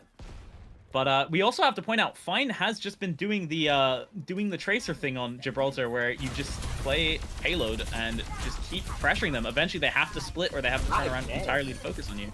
And it seems to have worked, because, I mean, they are now giving up that high ground. Oh my lord, what did they put in this man's Weetabix? It's a crazy thing to just take out both backliners, completely rip open first point. I mean, I think it's trying to redeem themselves after getting monstrously diffed by Big Bog a few short months ago on this map against Monsters, but doing a good job of it. Some reclaimed confidence now after Big Bog has had to, unfortunately, back out of the tournament last minute due to some personal reasons. So I think Matt's definitely a lot more comfortable knowing that he doesn't have to fear the Big Bog in other games. Yes, even. I mean, speaking of large, Billy Jim G's fists are going to be battering the members back. But the economy is looking pretty solid for both of these teams. The Nano is a very strong condition for Team Breeding Toy here. I don't think they can necessarily get kills out of this because of the amount of resources that Team Hawks have to work with. A rally, some defensive, they have sight help push through, bombs as well. But it could at least clear some space. And that's what you want on this map, space. Absolutely. Still trying to get the pick on to Shuvi, but it doesn't look like it's going to happen. Geode goes down, though, and Sour gets traded for it, though. Rally coming out from Horrocks here is going to help get a pick on the Breeding Toy, which is good. Effective use of the rally there. But it looks like they might be in a little bit of trouble here. Billy Jim G gets stuck in a doorway, as you're saying. Probably a bit too large fists to get through the doorway there, but it's all right. They're useful in other times. Looking at ults again, I mean, we've got Geode unfortunately getting picked off again with almost having nano. Matt getting a pick onto Tanya, immediately getting shut down by Billy Jim G, though. Yeah, I mean, what happened? Geode was just caught mid-rotation there. It was a great peek from Tanya, and Matt recognizes that. I mean, you saw what happened, because Breeding Toy's been on this Genji for quite a while. Suddenly your life as a Widow is called into question a lot more. Ashe has more staying power, a bit more self-sustained survivability, more HP, better ultimate. Miro getting nanoed going up here. I'm able to get the assassination onto Tanya just about. Breeding Toy can trade one back. It's a chaotic fight right now. Oh, good. Sleep's been used. Bomb coming out here is just barely going to get back into mech in time to cause more mayhem onto Billy Jim G, forcing that primal out just to live and to keep the point alive for his team to come back. Gets the D-Mech onto Miro again. Matt getting a pick onto Tanya once again, swapping off the Widow to Ashe here.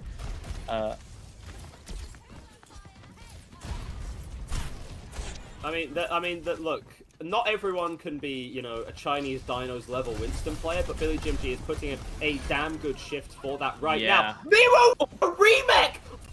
What are you doing, young man? Okay, we have given up on regular Overwatch. This is silly time. Welcome to the Void. Welcome to the Void, where nothing is real, and Miro just fucking kills two with a remake for some reason. The Diva Bomb got less value than the remake. I hate this game. I hate this tournament. I want to go home. It's that is probably the most effective use of a Diva remake I have ever seen. Outside of stage stuff in what's it, Noob Hunter videos, but The that was definitely impressive. Geode gets picked off by Tanya, who's swapped to the Widowmaker now, probably to deal with Matt, who is Take advantage of the longer sightlines on this point, right? That's what yeah, actually that as well. Horrocks has the rally and Matt has that bulb, and that's pretty much all they have to deal with the crazy number of ults that Team Breeding Toy has. Oh, looks like a pause is being called. Yes. Potentially Unfortunately, fine having another decent- unfortunately, our observer is not actually the lobby host, so they desperately scrambled to find the pause button. Yeah. Well, actually, that is a very good question. Why isn't production lobby admin? I don't know, because right now, maybe. I mean, I say there's a lot of people who are making their case for lobby admin right now. Again, I was very impressed with. In the first half, I was very impressed with the backlines, Shuvi and Geode in particular, showing up huge. Horrocks with a nice rally as well. I mean, everyone's sort of showing their individual prowess. Obviously, Matt had a pop-off moment on the Widow and then got absolutely brutalized because Breeding Toy went over to Genji. Yeah, and then we had Miro that just crazy suddenly primal. magics 2 kills. Again, I'm not convinced that Miro is like a real human being. You've seen the guy's Twitter, so I think that he just like did like an incantation to mind control the members of Yeah, Team he Hawk did. into walking into the remake. I which mean, is- look what I he's mean- done to Blizzard to convince them to ban Matt Murray's main account. I mean, he's just a wizard. Yeah, I mean, it's a hell of a way to work. Again, we're seeing the protection on the rotations from Miro, sheltering Geo like a good little Breeding kitten. Toy coming out But with a blade. unfortunately, yeah, Breeding Toy hops into the melee, wants to get a bit argy-bargy right now, but an enclosed environment is a very scary place to be, especially against a rallying Horrocks. Yeah, absolutely. And I mean, of course, there's Bulb also doing something on the point, somewhat. Not really on the point, actually, but I think Bob did something, even if it was just zoning. As Matt is dunking on Tanya, who has sights and is still oh, unfortunately though, Shuvi putting in a good shot onto Matt. They're getting the pick. As Billy Jim G has to primal, as some of I believe some of Team Horrocks have already just tried to back out, but 1 minute left on the clock. Out the mech late, so Miro's gonna Yeah, have to unfortunate. swap. Yeah, well, it's actually just gonna go over to the Winston now, so maybe not quite as bad as once thought, but the time spent in the spawn room, meaning that yeah, Team Horrocks, they cannot beat the time bank here.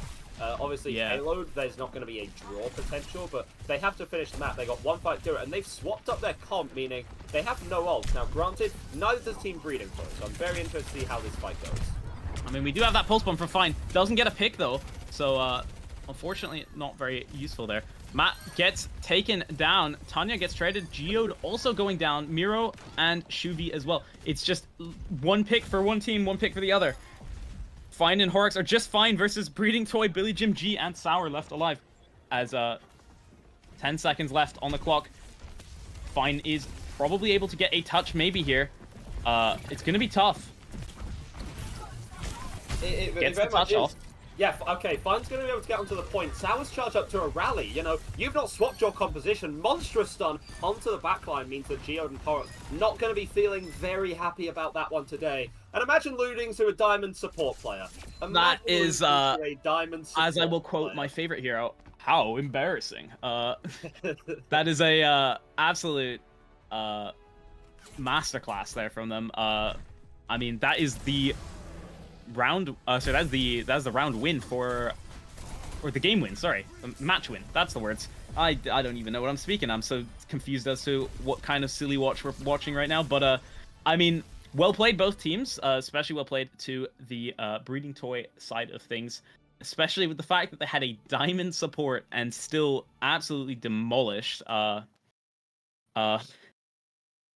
was a good definitely good game. Who are you thinking of for MVP here? I mean, I want to say Sour because it would be really funny, but that would also just be objectively untrue, right? I That's feel true, like yeah. Billy really stepped up beyond expectations, but I have to give it to Shuvi at the end of the day. Oh yeah, The Shuvi's been really impressive.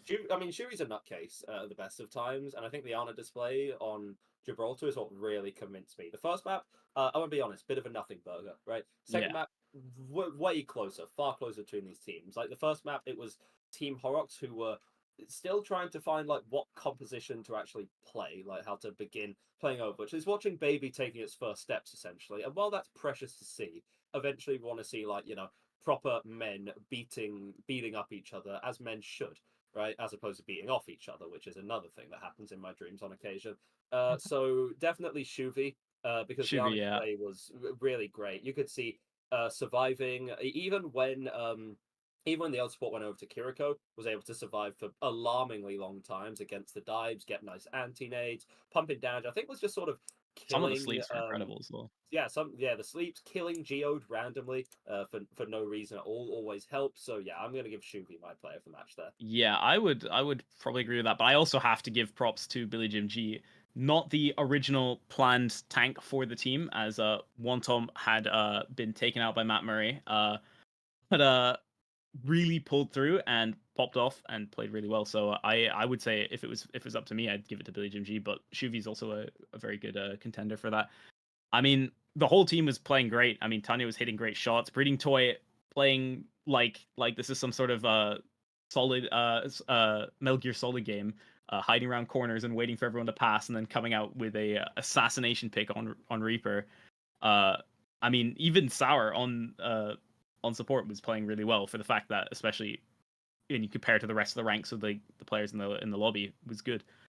But I believe that we will be going to a short break before coming back to hopefully my evolution will have been completed, and Yes. Beck will be back to replace me. Yeah, you will become Spectron. So yes, thank you for the matchup, Team Hearts and Team Breeding Toy. Thank you, Helglin, for your GG's. wonderful work today. However, you're being kicked to the curb, unfortunately. Unfortunately, I've been benched once again. Story of my life. Go eat some raw bland chicken and rice or something like that. I don't know. I will. In my spare time. Thank you for joining us, and we'll be back after a very short break. Later.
must never stop the way. Yeah. Birds chirping and I hear my name. Grasping into life. Life is happy, but it's so insane. We must merely make a start. Savannah, I'm coming home. Savannah, we'll never be alone. Savannah, the beauty of the world. Savannah, let's all take a roll. Savannah.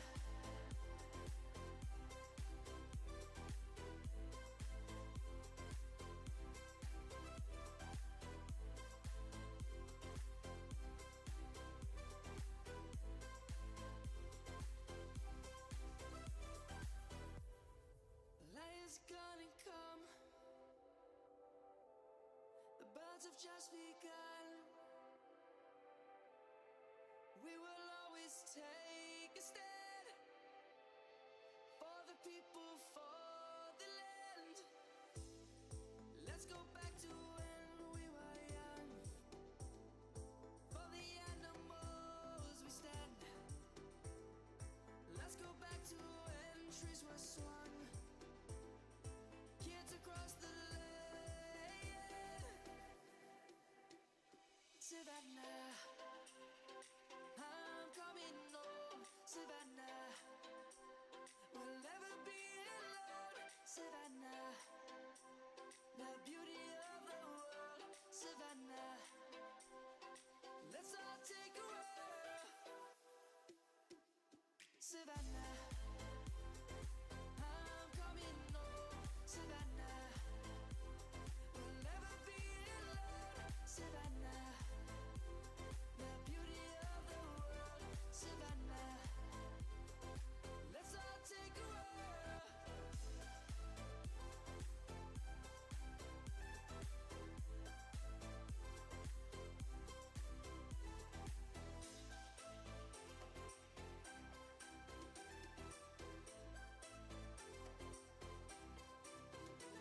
Savannah, I'm coming home. Savannah, we'll never be alone. Savannah.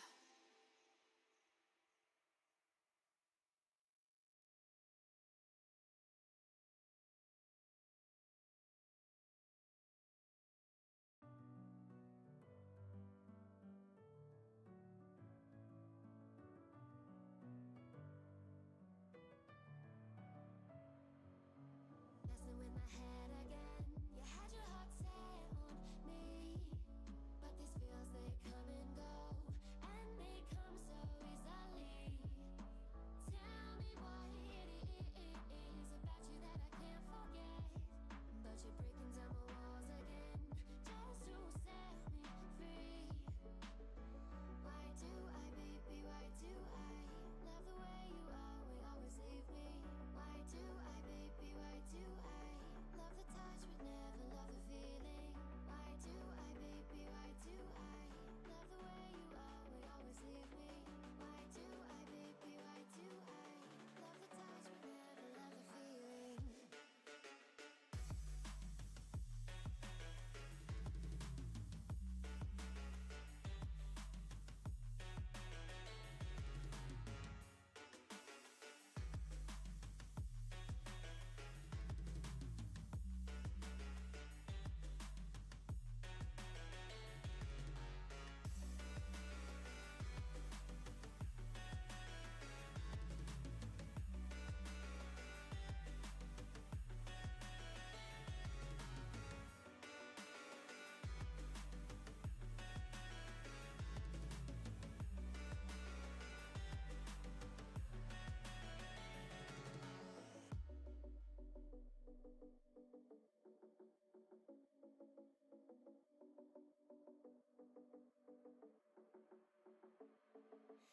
Staying up when I go out, you gotta know I'm all yours.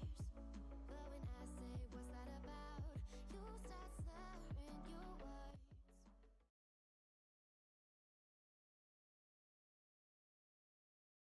out Egda, we kicked out Hellgloom, and as a special guest appearance, obviously we have the man himself, Booga. What's up? My name is Spectre, and you're watching the unNUELable All-Stars matchup. And in just a couple seconds, we've got an upper bracket match for you. I can't remember who's playing. I really should. Got Team Knaf, and yep. it's unknown. Yeah, you said you were coaching one of these teams? I'm coaching Team Unknown, so, I'm expecting a really quick 3-0 currently, and that's what's going to happen, I believe. I have faith. Okay, I mean, if you lose the triple main support, then... Oh, it's done for. It's done for at that point. You're cooked at that point, right? Hey, listen, Retirement. Knaf have done okay so far, right? They're 2-1.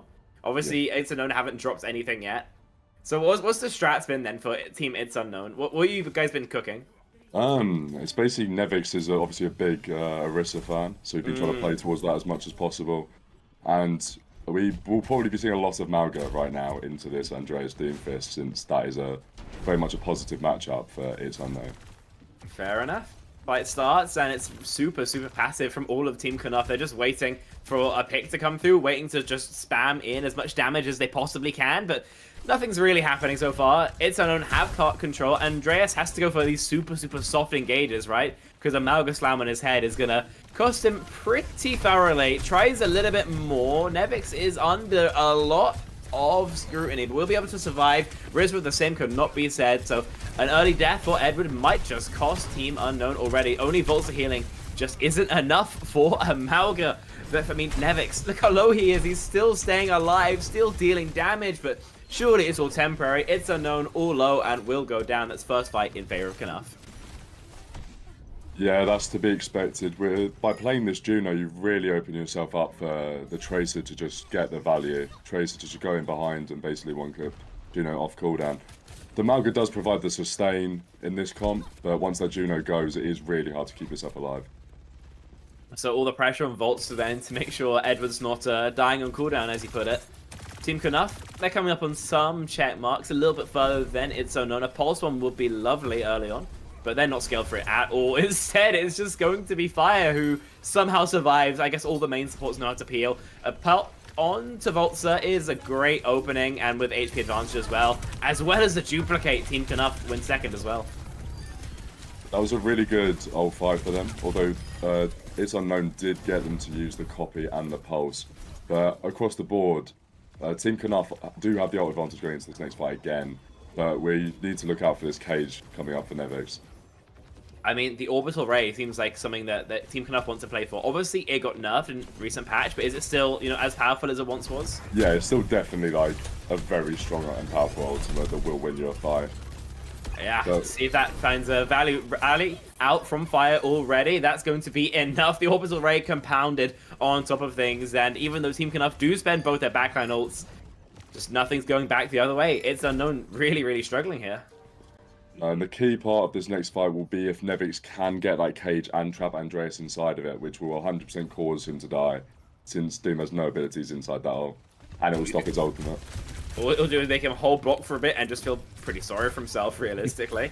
You got the DPS ults as well. Rizwood, there's a chance you can charge up to that ultimate, but just, we'll have to wait and see. Blade out from Joby. Tries to get some work done, and will. Fire and Mag both dispatched. Voltzer goes back on the other side of things, so a kill onto Rizwood would make this almost parity. Okay, backline is down. 2 versus 3. Knaf versus It's Unknown. Ah, there's the cage. There we go. As you put it, Booga, there's nothing you can do but block and die. Nothing you can do, unfortunately. There were a few ults from Team It's Unknown, given they had to use Cage and Blade, and these rally early on. But this is where the Malga comp shines. When you have the point, and you're forcing this Doom comp to come in and play into, that's where the value will hold. So hopefully they get that snowball rolling, because obviously they're going to need to get it all the way back. Pulse pick here would be pristine, but don't really see the opportunity for it, so it's probably just going to be an Orbital Ray conversion. There's the pulse, though. Fire's going down. If you're Knaf, do you commit, or do you try and fight? I guess you have to just die. So it's a pretty quick reset, as all of Team Knaf are sent back to spawn. Stagger kills come through as well. Yeah, for Team It's Unknown, you're expecting a really dry fight this next fight, given Nelio is the only person close to an ult, being the duplicate. So you should be winning an easy default here. You don't really want to have to be forced to use your Ray here. You want to be matching your Ray with the Ray from It's Knaf when they build up to it. See if that's something that they can get towards at all. There's the dupe. Early pressure. The Malga's kind of shooting into each other. Edward's Ray is popped already, so that's a big ult that might not be on the table later on. Neilio does go down, but I feel like getting out the Ray for the dupe, you've kind of done all you need to. Yeah, that's a really good trade for Knuff. That's perfect. That's what they wanted going into that fight, getting that Ray, getting that trade. And they will be coming up to almost 5 ults soon. Especially the double support ult in this final fight will be crucial for this win. So I feel like an early hit would be really nice from It's Unknown just to stop these ults from coming fully online. A pick would be, I mean, so useful. But Recall forced out, the Tracer's duel, and neither find too much for it. It's Unknown still just waiting on the point. The Ray is used to push in. It's Unknown have to back up, they have to flee. And at least they won't go down to it, but that's a lot of space they've had to see. Andreas gets the boop onto Nevix. Volts is down as well. It's Unknown himself gets at least a pulse pick onto Mag. And Joby with a blade makes this still competitive. But with Edward still alive, surely that's going to be enough. Andreas uses the Meteor Strike just for an empowered punch. That's all he needs to dispatch the Juno. Neilio finds a headshot onto the Tracer, and even though Nevix can get a touch, surely that's going to be it. Surely there's no more fight here for Team It's Unknown. That cage again popped, but this time it's much harder to eliminate that Doomfist. But it turns out a bash and a hack is enough to take care of him finally. These are such cringe picks from Spawn, but they're still just finding success. Joby on this Sombra is just going off. Mag and Neilio are also hitting the spawn room once again. It's just the Juno, it's just fire, and so low HP, that is going to be it. 100 to 99, that was so close, but It's Unknown just able to clutch things out. Yeah, that was a perfect fight towards the end. Knuff were able to get incredible values out of getting the pick onto Nevix and Voltzer. That was the cage and the rally were out of that fight. But the DPS line of It's Unknown were able to bring it back, get those picks towards the end of the fight, and allow Nevix and Voltzer to then come back with those ults. And like we said earlier, Andreas can only block and cry in that cage. I mean, normally he would have been able to survive that as well, right? He was kiting around the pillar pretty nicely, but we come in with a brig rally and a Sombra hack, and then he just like, you sit there and you got a hand cannon with like 4 bullets. You're not killing shit with that. But, okay, yeah, see if it's any different here, right? Like we're on control center. I assume Andreas is going to get stunned more by the Malga. Surely this is It's Unknown's point. It should be much harder to be able to get value out of the Doomfist, although you do have the straight lines of the chokes to be able to get massive value out of your punch, so it's just seeing whether you can get that value, really. FX just got to just keep himself alive, realistically, as he takes so much damage. The focusing beam keeps him on check, but it don't matter, because it seems like while he was struggling with life, the rest of his team was just cooking. Nevix can basically just slam over and over and over again and will just not get punished a single time. He has that amp speed from the Juno ring. His DPS, both dive DPS, so that is exactly what they're looking for onto this Juno and Brig. Oh, that's not the kill you really wanted. If you're It's Unknown, surely you just want to get some extra kills now, because with the Echo with spawns being relatively close, you might as well just back up, wait for something else. But it seems like they don't really have that killer instinct. They're just going to wait for another fight with 5. Also pretty far away, you know, except for Andreas' Meteor Strike, and you're not going to find much value with that, especially into a Brig Juno. Okay. Okay, there we go. Help stunned out, and there's a nice enough peel. Edward's under too much pressure, maybe, and losing out a line of sight on their other support is going to go down, but in the meantime, Voltzer, Nevix, It's Unknown have all managed to find their ones. Yeah, Riz Wizard did an excellent job of kiting that for so long that he survived for so long that Nevix is able to get a perfect trade onto the backline, and that's basically the job of this Juno in this Malgacom into the Doom. It's live for as long as you can, trade resources for as long as you can, and allow your team to just play. An aggressive rally and an aggressive slam, but neither finds the connections they were really looking for. See if Andreas is in too deep. He is, but he's got the Meteor Strike to get out. Goes straight back in when his team's not there. He's lost so much HP, but a great pulse onto Fire is going to be the opening pick. 75% left to go. It's Unknown have Cage, Blade, Ray. Team Knuff can match the Ray for sure, but into the Cage Blade, surely that's just going to be curtains for them. Yeah, the ults are definitely in the favour of It's Unknown here, especially with that Doom in the cage as well. Nevix chooses to cancel the cage. guess just wants to run back, but the damage boosted empowered punch just flattens Team Unknown. So much damage from just Andreas there. The one positive you can take out of that fight being Team Unknown is that you still have this Ray Blade and nothing on the side of Team Knaf apart from Nelio coming up towards this overclock. And it's last fight territory as well. You win this and you've won out map number 1. Early pressure again onto Rizwood, as we've been seeing time and time again, but this time we'll be able to survive. All It's Unknown needs to do is get to the point realistically, but they're not going to manage that as Nevix goes down, just getting outpoked. No ults having to be expended by Team Knaf. No, that was really good. Help was able to just pressure Riz was just enough to the point where he couldn't keep Nevix alive at that fight, which caused him to go down. We need to be seeing a faster fight from Team It's Unknown. Otherwise, Knaf will just build up to their ults and they want to have the point. They want to be able to take fights off the point. Because on the point is not where they want to be. That's where the Malga shine. But the Malga's going to be making its way to the point pretty simply. OC forced, and it will just buy the sightline, it'll buy the kills, and that's going to get them past 50% on their way to what could be a comeback the other way. Only positive is that looking at the top left, Fire and Mag are nowhere near their support ults. This blade needs to be big. This needs to be a huge blade. We need to be able to Juno ult up to get to point, and we need to hit a massive blade when we're there. They're trying to walk a different way, going up towards the top. And surely now we're going to be investing. There's the Ray, there's the Blade, and there goes Fire. Mag's dead as well, and no supports. This one should be cooked, folks. Should be a 2-0 here on Lijiang Tower. Nelio, I think, will be the last full. No, there's a Tracer touch. There's no more. It's a no. Make us sweat a little bit, but they're able to take map number 1 in enough fashion. Yeah, both teams played that really well in regards to showing us what their comps are good at.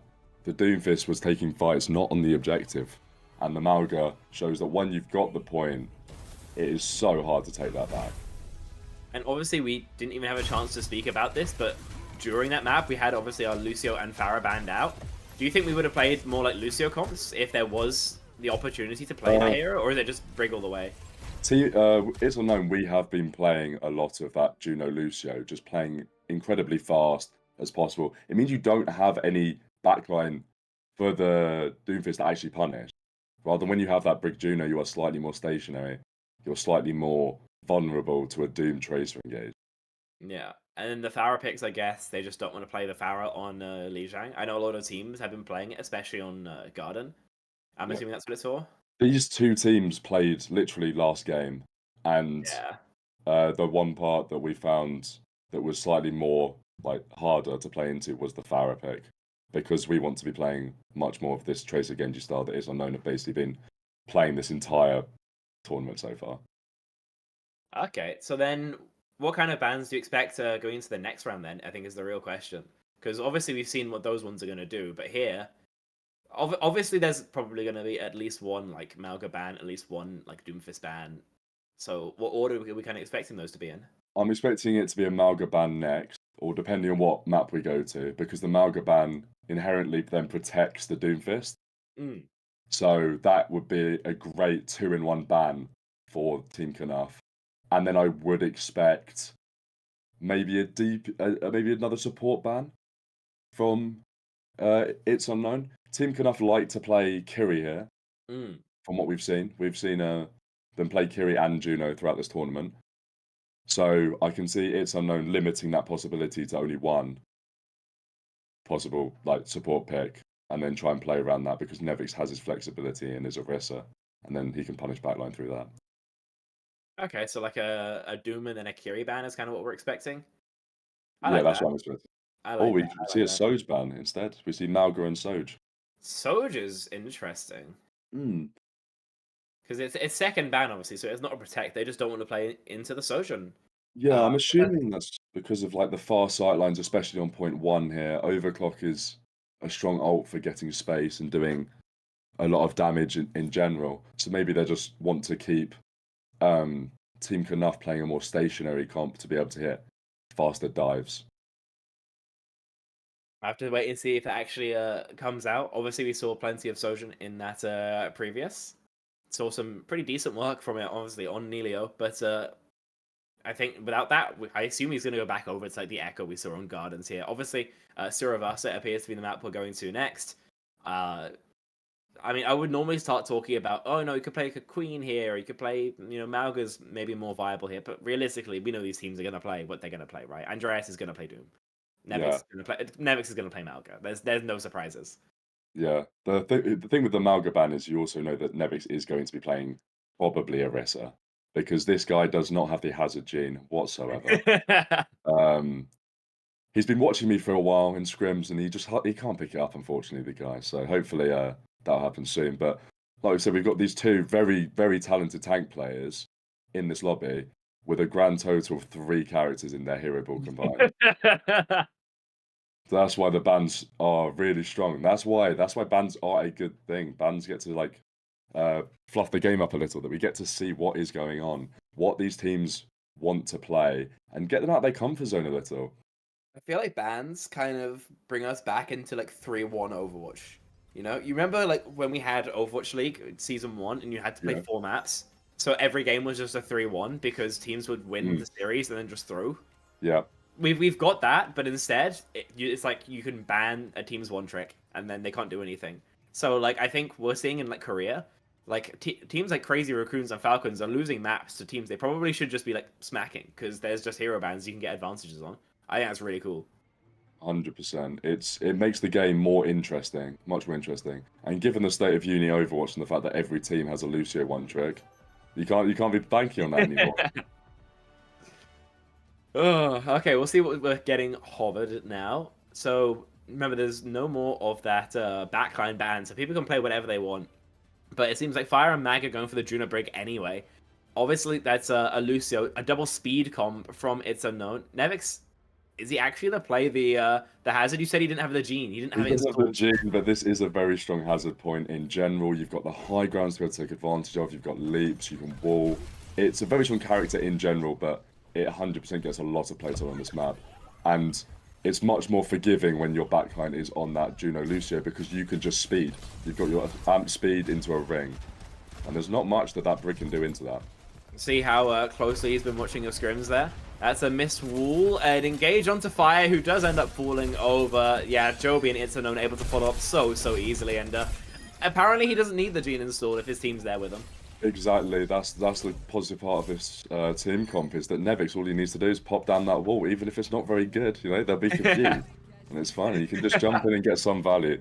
This comp is very much what a Winston comp would be with Kiri Lucio. Oh, a bit of trash talk from fake Nevix in the chat. That's what we like to see. That's the GT3 thing. Okay, we see the start from Andreas. Says he's tried to take as much space as possible. Obviously, looking for maybe even harder engages than Nevix is with that punch, but not really getting it so far. Just getting poked out, waiting to go in, and finds a spot. Volta goes down. A trade is going to be needed, but it might not actually be there. No, okay, we go Lucio for Lucio, but with Nevix also taking care of help, then Andreas is kind of cooked. There's nothing you can really do. And I gotta ask, what's the actual matchup like for the Hazard versus the Doomfist? I don't think Doomfist is very strong in general, and Hazard obviously being the best tank in the game. Hazard has so much movement that you're pretty much on par with the Doomfist, people would argue, with terms of movement, and survivability is just better. You've got a better trade for the backline in general, so I think you're in a very positive trade there. I really want to see Team Knuff get swap off this Ashe. You went from Brig Ashe to then just having an Ashe. You've still got a stationary backline here in the Ashe that will just get run over every fight by Nevix.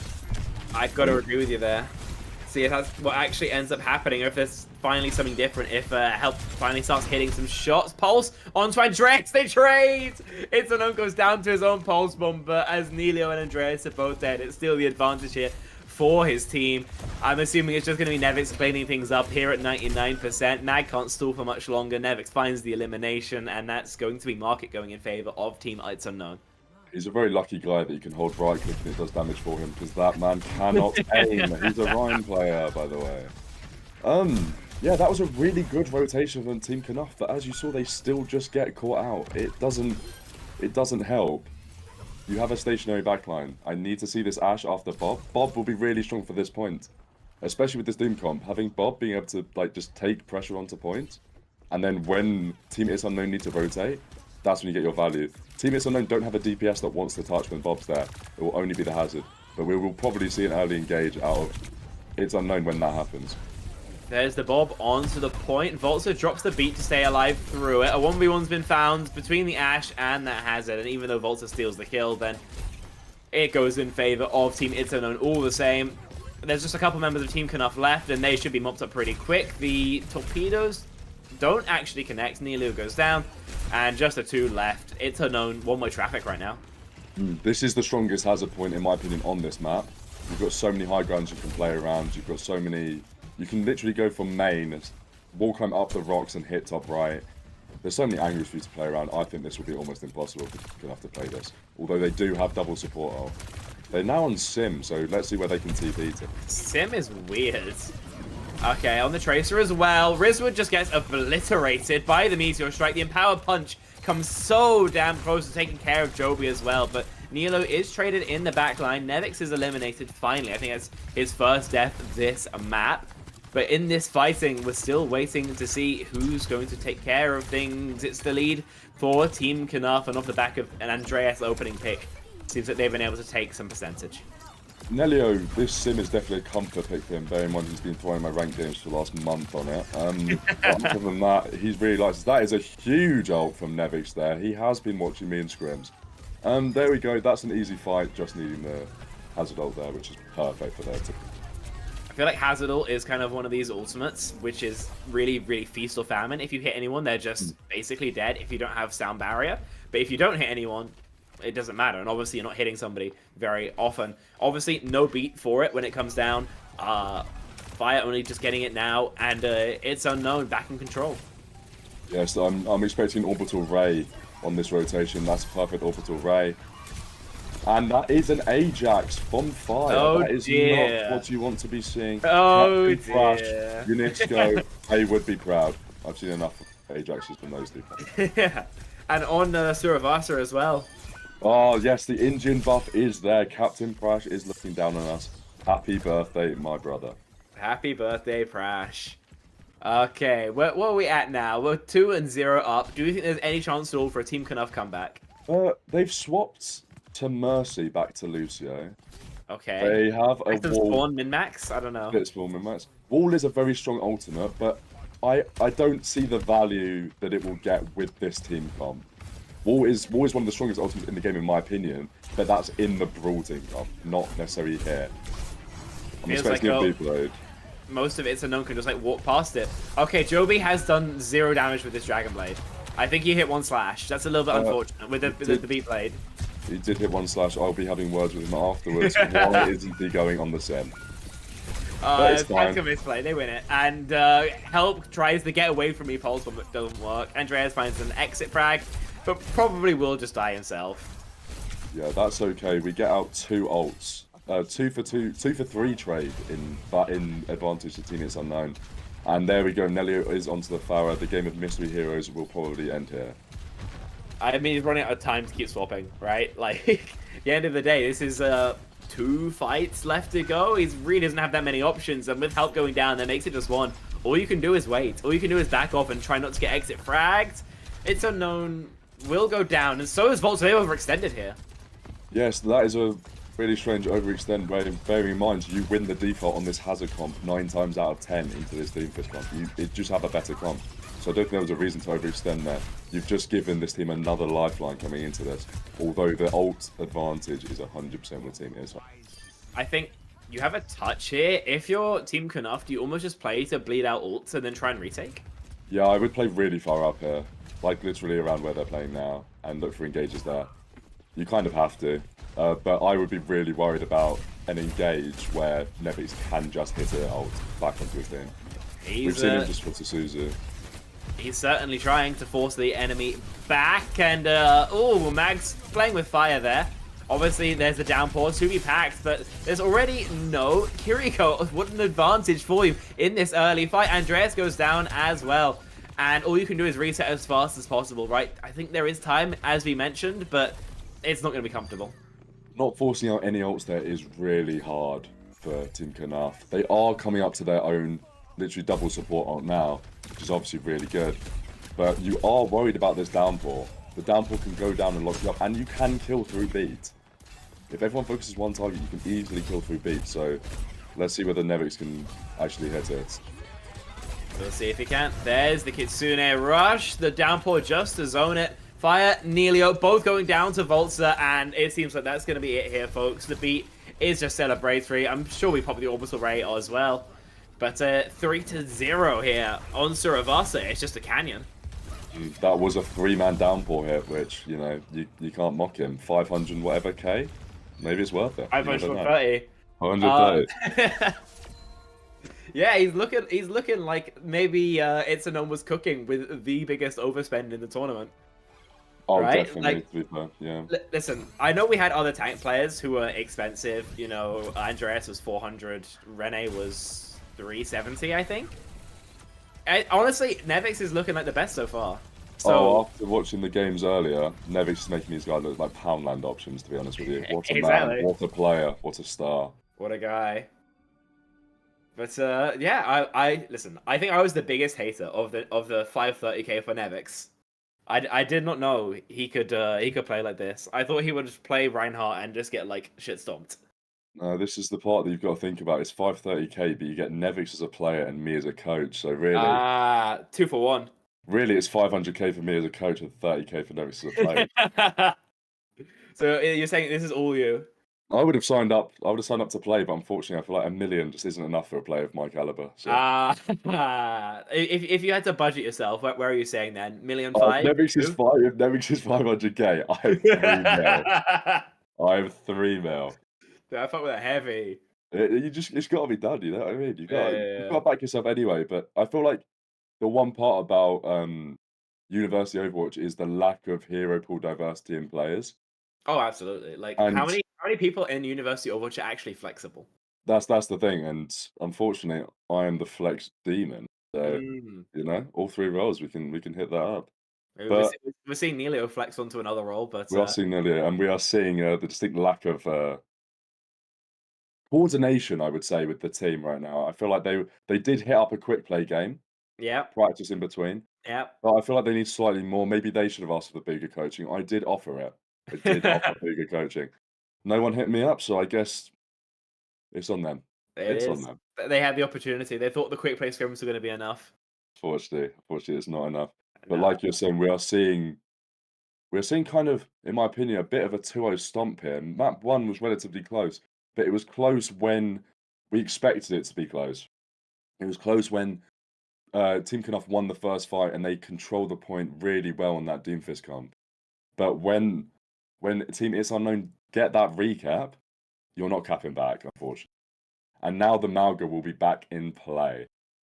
So Oh, it makes it so much harder. I feel like your only way of getting something in is just like a Doom empowered punch.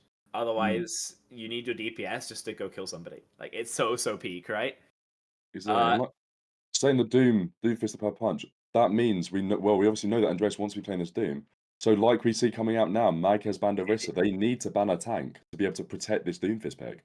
They probably don't even think Orisa's going to be banned or played. Sorry, but you know it's the most likely tank to be played after the Malga. You've already banned the Malga; you can't go anymore. So you need to get that protect going. A Juno ban. Okay, to be fair, Team Knopf have been playing Juno the entire time, so now we have to see if they can actually be flexible or not. Yeah, and Riz Wizard the GOAT can play Juno and Kiri, so, you know, we've got that flexibility in the Team It's Unknown backline, especially with the veteran present that is Voltza. That's true. That is true. Mr. Kitten himself. What a guy. What a guy. Playing Overwatch right now with probably 7 women in his bed. Well, they multiplied. Yeah, he's playing amazingly, so they just come in. Yeah. I figured Wait, it was what? more of like a what's the word when like bacteria and cells divide. Oh, what? Meiosis. Yeah. Cell meiosis. To be fair, I'm assuming it's meiosis because if it was mitosis, we've got 7 cloned girls in his bed. You never know. Voltson might be up there doing that, and I would respect the hustle, some would say. So we've got the balance. I'm unsure about what all of the Nelio team, Team Knopf. Nelio is right now on a team called Mevidron. They're doing pretty well. They got through to top 16. Yep. Now they got master qualifiers. Now they're master qualifier. They've got Yeah. to pray they don't come up against me because I will one-shot Nelio every 4 seconds. Tell me if you do. I'll be casting I some will. games. I'll put some of the VODs in. I'll Yeah. put the VODs in. And on the other side, we've got Fake Nevix, who is chilling on the bench for Gas Tier 3. And you've obviously got Voltza, who has auto-qualified for Masters, given... well, it was then Hypnos, but now Arius' second place finish in Expert Division. Yeah. So we do have some talent in the lobby, and we obviously have Andreas being a professional Doomfist player, although he has played a bit of Hazard in Ranked, and you would argue that Gene is also not there either. I think Andreas before Hazard was like proper out, was saying he would only play Doomfist or Hazard. He doesn't want to be a 2-trick. But now it feels like he's, going back on that a little bit. He's going back on his words. Great. Because let's be real, Hazard is just better Doomfist right now. Like, Oh, 100%. the advantage of the Doomfist is that you're a little bit faster, I think. That's like literally it. The Hazard has the better movement. You have armor, so you take less damage from like little bit of pellets. Yeah. It's Hazard is just just impossible to poke out. It's mad. It's just a better character here. Yeah. I think we actually have a lot of talent in University Overwatch. We mentioned the people who are in Masters right now, but who else we got? We got J9. Envy is obviously also on Meavdron, sorry, J9, GOAT himself. J9 unfortunately has been lacking hands recently, but we will see how Super Shy are doing in this Master Qualifier, which will be today, actually. It is today, yeah. I think I will say the Super Shy graphic was fantastic. Shouts out Hannah Sophie one time. She was kind of cooking with that. Yeah, although you can't really beat the Gas Tier 3 Harvey Specter type aura. People try. People try, but you can't. Nelio has switched over to this Ana, which I actually think is a rather good pick for the nades, but you've got to really care your life. I like the fact that it's paired up with a Lucio for survivability here. It means we've got the mag DPS going alongside it. Andreas finds the opening, at least Unknown's dead, and finally an opening for Team Knuff. They seem so much more comfortable now. Oh, I didn't notice. Yeah, Mag swapping over to the DPS. They were talking about this before, so it seems like they are trying this out. And maybe the Twitter demon himself can bring out the Genji. He's probably watched enough anime. See how it goes, how consistent they can be. Is obviously a minute off the clock already. Nevix on the Queen here. I guess flexing on them. I like that. Queen is really good into Doomfist. When you hit those right clicks, Queen is really good into all the dive tanks. Yeah. Due to the fact that you can't jump away, you're worried. You're worried about using your movement ability. And Help doesn't even have a chance there. Volta finds the elimination. The rest of the team will be able to stable, but with no hit scan, what will you actually be able to do? They tried to go for a nade slam, but nobody's home. They get the force out on their Tracer, surely. There we go. And they'll have another fight on the corner, or at least they're going to continue this battle right back and forth, but it just looks a little bit uncomfortable for Team Knuff. A nade and a nano boost could be it. I feel like Nano Doom is still pretty brutal. They steal the nano. They steal the nano. It means you have to send help in, but it seems like he don't need no help himself. There's one on to Volta. Nilo is traded. Another rail onto the Tracer would be huge. It's back and forth as Fire takes care of It's Unknown 2 for 2. Are there any backliners left? Still Fire, at least. That sound barrier is going to need to be a necessity, though. Andreas, once he gets that health pack, will be back on that cart momentarily. Mag goes down on that 1v1 to Joby, showing that maybe he's just not enough of a Twister Demon. Andreas gets off the cart enough, and what a huge mistake. I love that C9 type from Nevix. The mental warfare is what we pride ourselves on. Gas Tier 3 is not a job, and it is a key part of the game. That was unlucky for Nelio, showing us that he is actually just a Lucio one-trick. The ults will be coming through in this fight. This will be an incredibly messy fight, which does favour the team with the Doomfist. This messy fight will be a positive. Let's see if Nelio can get a nade. Let's see if we can force out Suzu. But there is nothing to stop this Queen ult if it comes through. Only the beats. So maybe we'll see a Kitsu to force beats. But no beat out just yet. Meteor Strike. Okay, there's the opponent's beat, so huge advantage. Fire goes for a rebeat, use Sausage. Now there's nothing for that that Rampage, sorry. Andreas is dead as well. And this one's kind of over before it even started. Technically, it's a positive ult trade, right? But double support ult to beat and Meteor Strike. But you're not happy at all, because now, I mean, either Nevix AJ's this ult, or that's going to be them getting through second. Volts is dead already. A great opening, but Help's getting very, very bold for how much advantage they've got, which is not too much. Nade is going to stop a push for a while, and Rizwood going down surely means we stabilize. Yes, Nevix went to be really low. He's literally 1 HP. The blade gets pulled out by Mag. Fair play, you know. Okay, listen, you get 2 kills. You were going to get those kills anyway. Nice fucking blade, dipshit. Fair enough. That's a comment. Yeah, I got to agree with that. Did you see the, what was it? The final of the LWCS qualifiers? It was just Crocs chatting shit all game. Yes, I like that. Me and Crocs were on a team together back in the day. Frostales and Granite Gaming. Good friend of mine, lovely guy. And the shit talk works, but unfortunately in that series he did lose, which means you chat shit, get hit, some would say. Yeah, fair enough. Okay, Nano Andreas this time for real. You force out the Kiriko, but Nelio's dead, and you don't think you can actually eliminate Rizwood, who's just going to keep surviving, keep TPing, keep rotating cooldowns. Gets the empowered punch from that pulse, but misses it. And with Mag going down as well, yeah, this one's kind of cooked. Rizwood was there with the professional wall climbs. He just can't be caught. The ult trade, like we were talking about earlier, that beat was... They kited it so well. There was 2 really poor ult usages. We used the Kitsu, but they kited it perfectly. We had to beat because Nevix was asleep and the meter shot was coming down. So it makes sense, but we don't need to then counter beat that. We can just live. And now we're going into the 3rd point still with this Rampage. Mag is off the Genji and set Farah, and Nilo onto that Kiriko. You know, at least have the cleanse for it, and a pick onto Help is probably not the start you were looking for. They can just keep holding on to this Rampage for till Kingdom Come, realistically. But they decide to invest it. They catch 2. You find Mag, so too does Andreas. It's an finds a double kill, and the cart's going to get around the corner here, last fight territory. That was a good ult to get the stagger kills. I would have liked to have saved it for this point here. They have to touch, and it's a perfect ult through. Nelio is obviously on the Kiri now, so you would get less value out of that. But Nevix's ADHD told him, no, you press Q now. We do have this beat blade coming through. Oh. There's the blade, there's the beat on both sides at least. Won't be able to find an elimination, just force some pressure onto Rizwood. See if he can hit the shots onto fire. He's so low. There we go. There's something. But with Mag being, one shot in the sky, just Andreas would need to do something truly generational on the fist, and it just don't seem like he's got the source right now. It's been pretty average, honestly, from Andreas, I gotta say, on that Doomfist. I feel like it's not up to his usual standard. Yeah, I would agree. I also think, though, that the whole microcosm of Uni Overwatch is Andreas presses E and everyone seems to just shoot it. So I feel like if we don't shoot it, he can't have empowered punch every 3 seconds and 1 shot. There you have it. Crazy If you want to figure out how to beat Warwick, don't shoot the Doom block. That's it. I mean, I feel like it works.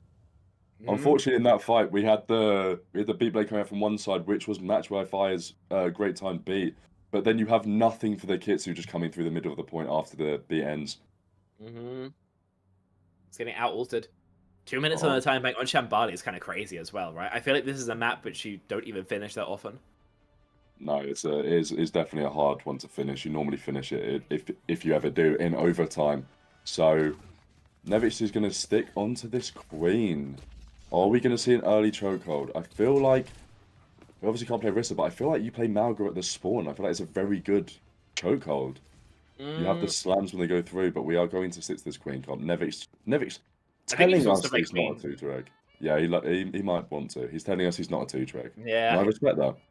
I mean, on a full reel, he has done a pretty good job shedding the Ryan OTP allegations. I feel like, especially recently. Yeah, I would say as a non-bull knower, he seems like a player on the up and up. Yeah, definitely on the up. He's an up and up player. He brings something to the scene that no one else does, and that's pure just like Nevix energy. He's just a guy. True. Okay, we go for the... Okay, that's sneaky as hell. You spot one person out. Just play a hero, man. There's 15 seconds left to go. You've barely left spawn. Farah, pretty reasonable. We just Sonicked, went back into spawn, and Sonicked again because we missed it. Like, what are we doing? This comp from Team Knuff is objectively a good comp, but like we've been saying all series, the stationary backline is what is going to get hit. There is no need to play a stationary backline when you're playing into this Genji Tracer. The Pharaoh will be getting lots of value, but when Nevix deems it's time, he will shout, and I'm assuming Fire will fall over. You gotta think so, right? I mean, Neilio can do pretty decent heals, but at the end of the day, you're still limited by how much HPS Anna actually has. You know, Fire can just get burst down. Once the shield breaks, you're pretty much dead. Andreas does have punch. And a nade connects as well onto Nevix and Volt. So if Andreas was there, then that would be it. But instead, he goes on a different target by the looks of things. They're walking out now. They are trying to almost brawl with their backline. The knife is perfect onto Neilio, but the peel is there. A perfect sleep as well to make it so Nevix can't follow up. But with help going down, Cleanse is forced out at least, but you just need a trade, and you're not going to find one. Andreas is going to try and back. Neilio's dead. The cast swap from Spawn threatens, but won't eliminate. Yeah, I'm not a fan of this from Team Knaf. What I want to see is Andreas go towards the second point at the end of first, which is what he did. But then when Nevix is stuffing him in a choke, they can't be going for a choke into a Queen. You give Queen and the Genji infinite value. So I want to see them try and take this top left. Nevix isn't there, they can take it now, but it doesn't seem like that's something that they want to do. I don't think they have the timing for it. I think they think they'll get matched. There's the Kitsu, there's a Nano. The Pharaoh's getting some work done, but with Fire down, the Kitsune active, then Mag's questionably existing hands just aren't enough. Oh yeah, unfortunately we haven't seen him hit a shot. We've seen him hit one shot, which results in a kill, which is obviously a positive, but you've got to hope you do more than 200 damage with a Nano Boost Pharaoh. Yeah, it's unfortunate, especially when Andreas could be taking that. And I know we said he's not been, you know, tip-top performance, but he's still been pretty good.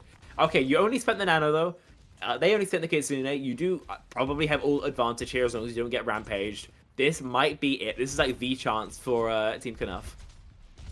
Definitely. This Doom is objectively strong into Queen because you can punch the knife, you can punch the axe, sorry, which means that they don't get the extra healing. But they're just going to go fast. They are running into their spawn. Nelio is not living that. No. But we do see a lot of ults. That is the one thing that Team Knaf can look at this and go, that's a positive. That they have the tiny enough rallies. Yeah, like you get the beat was nice from Voltza. Did we need the rampage? I'd argue no, but you know, again, it's Nevix, so I'm respecting my boy right now. Fair enough, fair enough. Okay, Nevix is going to be able to survive. Goes pretty low. Okay, Voltza dies. Nevix explodes as well. They've done enough. They've finally been able to manage to break this first ult, and by not spending an ult as well. Andreas went really low in their spawn, and that's just what they kept chasing. And they end up not getting the kill, but that brought Nevix so low that you made them use the CDs, which is a mistake because, like you said, they've now got through with no ults here. And being able to set up as a Pharaoh and hit this Pharaoh, like hit a barrage onto anyone on their team, you need to hit Nevix with it because everyone else on the team probably won't be able to be hit by it apart from Voltza. But I want to see how these teams value these high noon. Oh, Deadeye just tossed out, just like 10 damage. Fate Nevix gonna be down to half at least. It's Unknown goes down. The flash doesn't connect onto the Genji, but the barrage most definitely will. A deflect kill onto Mag at least. Joby with a blade takes care of Fire as well, but surely he won't be able to survive for long enough. Meter 15 left to go. It's just the Lucio of Voltza. Andreas makes that 2.5 minutes down the time bank. Yeah, Joby is a generational talent on the Genji. Getting those two, he's definitely an up-and-comer. I've been impressed by his Genji performance today. But it is not enough, like we said. And now we're getting the ult cycle through from Team Knaf, the Nano and the Doomfist. I'm assuming this Nano will go on to the Doomfist, as we saw last time. Nag can't aim. But maybe, you never know. We might get Doomfist engaged with Nano Pharaoh and a Nade, which would be really strong here. There's the slam, there's the Kitsune rush, but we can just avoid that pretty effectively. The backline does go down. Neilio and Help both finding a death. Okay, then Nano boosted Mag again. He's maybe done 0 damage. He got a kill. He got a kill. I don't know. So we yeah. 2 Nano Pharaohs into 2 shots being hit. We need to get these stats up, guys. It's not even increasing. If he hit 2 shots with 1 Nano, then we can at least say he's on the up and up. But you know, we can plot a graph that's definitely showing a positive correlation there. But unfortunately, we are rather stagnant. Nevix hits the right click onto Andreas, causing him to not be able to move, limit movement. We are seeing the beat engage. I really like this for Voltza. If we can get a kill. Surely you can, right? Yeah, there you go. Fire and Help both going down. The punch onto Voltza will also keep Nevix out the fight for another couple seconds. Andreas is so low, but he is able to hold that block and get out. Has to expend the Empower Punch for it, though. And just straight back in. Andreas just does not stop pressing that W key. Some good damage onto Joby. Mag is kind of drunk driving right now. But considering you got this force out, you've managed to just, you know, create all that space. Then you can keep the cup moving a little bit. You've got another Empower Punch. This is not too bad for Team Knaf. I mean, he needs to stop nanoing him, because all of the shots he's hitting when he's not nanoed. Maybe he's getting nervous. Who knows? A shout engage from it. That's a dead eye pop. Okay, so Barrage has done nothing. You've taken care of Joby, though. He's just flying into that Deadeye, you know, mouthful-esque. Aitsuno's dead as well. Nevix is forced back. They could go back in with a Rampage, but they just can't really justify it. No, they certainly not. You have got both DPS ults, though, so the only thing, like I said, you're looking at is this Kitsune, which will be actually very hard for the Queen team to deal with. Andreas is just showing why he's just him. And I like that a lot. As soon as we started chatting about him, he started playing better, you know? Hey. Like, cast a curse almost, but it's way more entertaining this way, so I'm not complaining. Listen, the timeout will be worse, we know that, but the ult's going to be much more balanced. 100%. I'm expecting early Kitsu here, like we see. They match it, but the Queen team will be looking much better. Yeah, help is just flattened. The Kitsune for both these sides. You mentioned the Queen team were finding more value. It's Unknown's the one who's doing all of that. Nevix gets a couple cleanup kills, and now it's just Mag. Yeah, I'm very thankful that we swapped off this cast to get to this Tracer, because I don't feel like you get that much value on it into this comp. You will be the target to be ran down. No one on your team apart from your Brig can get ran down. And if they see you use roll, you're going to die. Joby, I called him a generational talent, and he's just decided to run it down. Yeah, it's just a huge feed there. You've still got the Meteor Strike, so Andreas can go as aggressive as he wants, realistically. There's no CC to actually keep him out. Volsa, is going to be feeling a little bit nervous, but Help just can't chase, doesn't have the blinks for it. Okay, Andreas, keep it careful. There's the punch that does miss. Okay, surely he ults here. Wait, that Rampage was huge, actually. Connects onto more than a couple. There's no beat to counter it out. Nilio's cleanse was functional, but at 15 seconds left to go, you need a little bit more than that. The rally, I mean, he's just saving stats at this point. It's fire. You have Andreas, who can touch, but after that, you've got to pray for a Mag Barrage. Never really where you want to be. Okay, Super Slam to get overtime started, and block to get it continuing for as long as possible. Yeah. There's just not any heals for it, though. Mag 4% from a Barrage. Can he be their hero? Will their prayers be answered? Okay, there's Nevix dead, at least, but that's just not enough. It's just Help, and soon it'll be nobody at all. So 3-0. Booga coaching is just the differential. Yeah, to be fair, I respect that from Mag. You know, if you kill a 530k player, you expect to win the game automatically. But you know what? It just isn't like that. It's Unknown do win, and they have built a very strong and dangerous team here. No bias, of course. No bias. Totally unbiased. Wow. Nah, they look honestly well-rounded. They look they can play like multiple comps pretty strongly. Like, I know you mentioned that Nevix is Hazard didn't look like fantastic, but it was definitely good enough. It was passable. And because they can play the Hazard, the Queen, and the Malga, I feel like they've got enough to cover most bans, you know? I'm not saying they're ban-proof by any means, but no, they've got a decent amount of flexibility. Oh, yeah, definitely. The biggest thing we haven't seen of flexibility, I'm helping out all the opposing teams here, is the DPS line. We have only really seen this DPS line play Tracer Genji throughout the entire series. It is a double flex DPS line, and we don't see a single ban coming through. Why? We don't know. Why is there no Tracer ban? Why is there no Genji ban? See that later, I suppose. Because I think this series particularly is because they had to keep protecting Doomfist. Yeah. But I think against a team who has other heroes unlocked, you know, that's something we could be seeing. Then we might see the ability to not protect ban all the time and try and go aggressive, which I think it's Knaf needed to do, because Andreas does have other characters in his locker, I'm sure, to a standard where he can play it here. You want to put the other team out of their comfort zone, not just trying to keep your comfort zone as safe as possible. Yeah, I think for us, though, I think it has been more or less everything. Are we going to a break, Unisco, or are we just going straight into the next one? Oh, this is the last game? Oh, sick. In that case, thanks so much for everyone who's run that production. Obviously, we had Helgloom, Natnif, and Egda cast earlier, I think. Obviously, we've had Jackie doing the production. During the observing, sorry, Unisco, who was observing this last game, as well as the production. Obviously, thanks so much for Booga for being a special guest caster this game. It was actually great having you on. Having some actual accents and actual knowledge, talking for once. And I think for everything, though, that has been it. So make sure you tune in tomorrow. We'll be streaming it again. And we will say bye-bye.